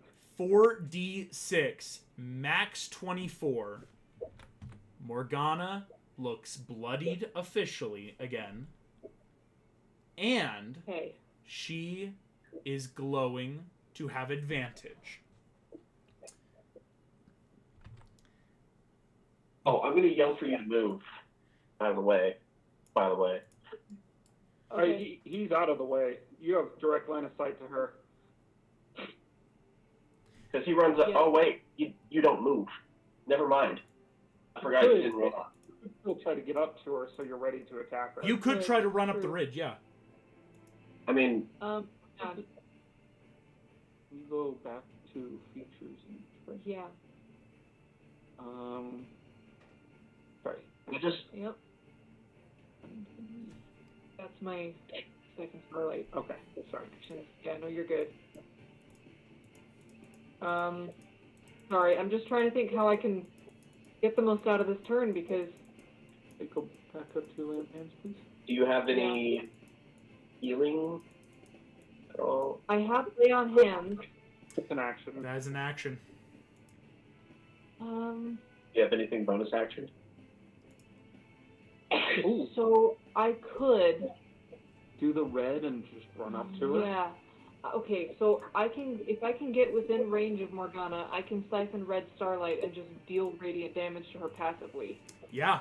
It's a big thing. It How could- close do you have to be to that? 10 feet. Mhm. So, Jim, give me, just the athletics to run up. Get close enough to bamf out Siphon Starlight, red bonus action. Nice. You're That's up an there. 18. 18. Solid. That's gonna start dealing some passive damage to her on her turn. As Jim, boom, the amulet glows, that red lines, red and black run through your shoe. Boom, boom, boom, boom. You run up and start radiating damaging light against Morgana. You should. Any.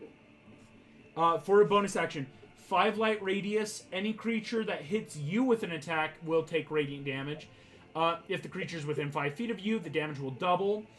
Creature always takes 2d6 whenever it comes within 10 feet of you. Please roll me 2d6 radiant, Jim. Yes, that happens immediately. If the creature is within 5 feet of you, the damage then will double. 5. 5. 5. That doubles with it being within you. That's 10 points of radiant damage. Morgana looks very bloodied, Jim. Excellent Do I turn have of any con. movement left? to How much step out? movement does? Wait, sorry.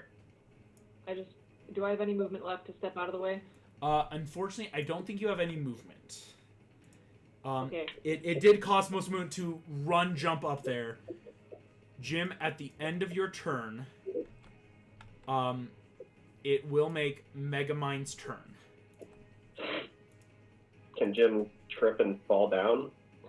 I would have What is your to. plan, Megamind? Because depending I'm on gonna what it shoot was, a semi truck at her. That's right. Could I make some kind of roll to dodge the truck? Jim, if you're willing to take. Is that- Jim Lake Jr., if you're willing to take falling damage, I'll allow you to fall out of the way. It would be 2d6 of falling damage. I would shout a warning or like a code word because I would have told you guys about it and the code Where word. you have the truck. Okay. Jim Lake Jr., I'm rolling 2d6. It could down if you you. rolled max, If I roll 11 or max 12. on 11 or 12, we'll see. 7 points of damage. You are fine. Okay. As Jim, Done. you take a lot of damage and fall down the hill. Megamind, it's your turn. Yes. Do it. Struck to the face. So, you're running down to get within range. Yeah, I'm trying to move up into range. And bonus action healing word. Oh, yeah, definitely doing that on Puss in Boots. Yeah. Level 2. Which gives us...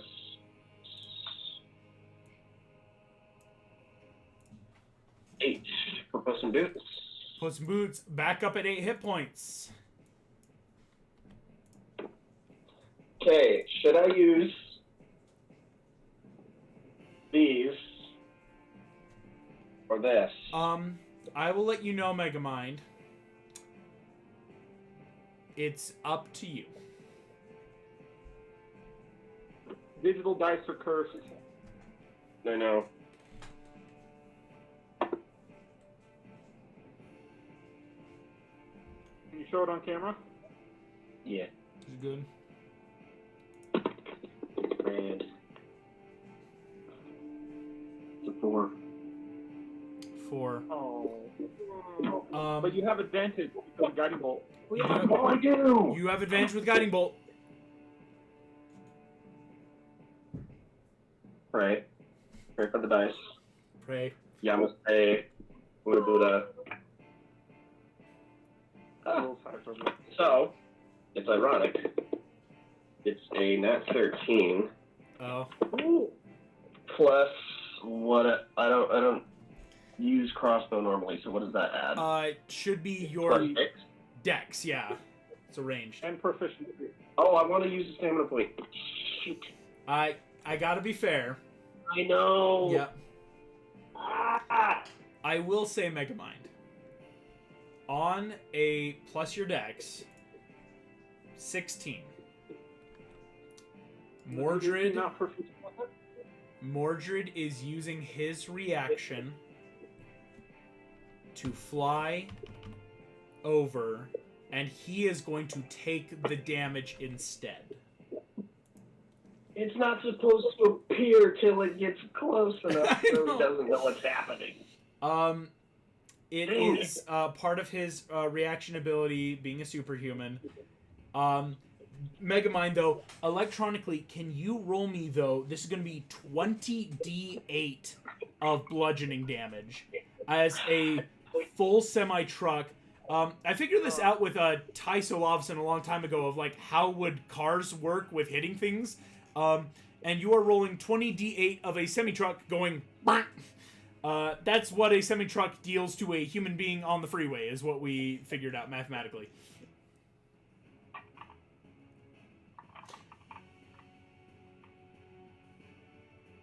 I hate him.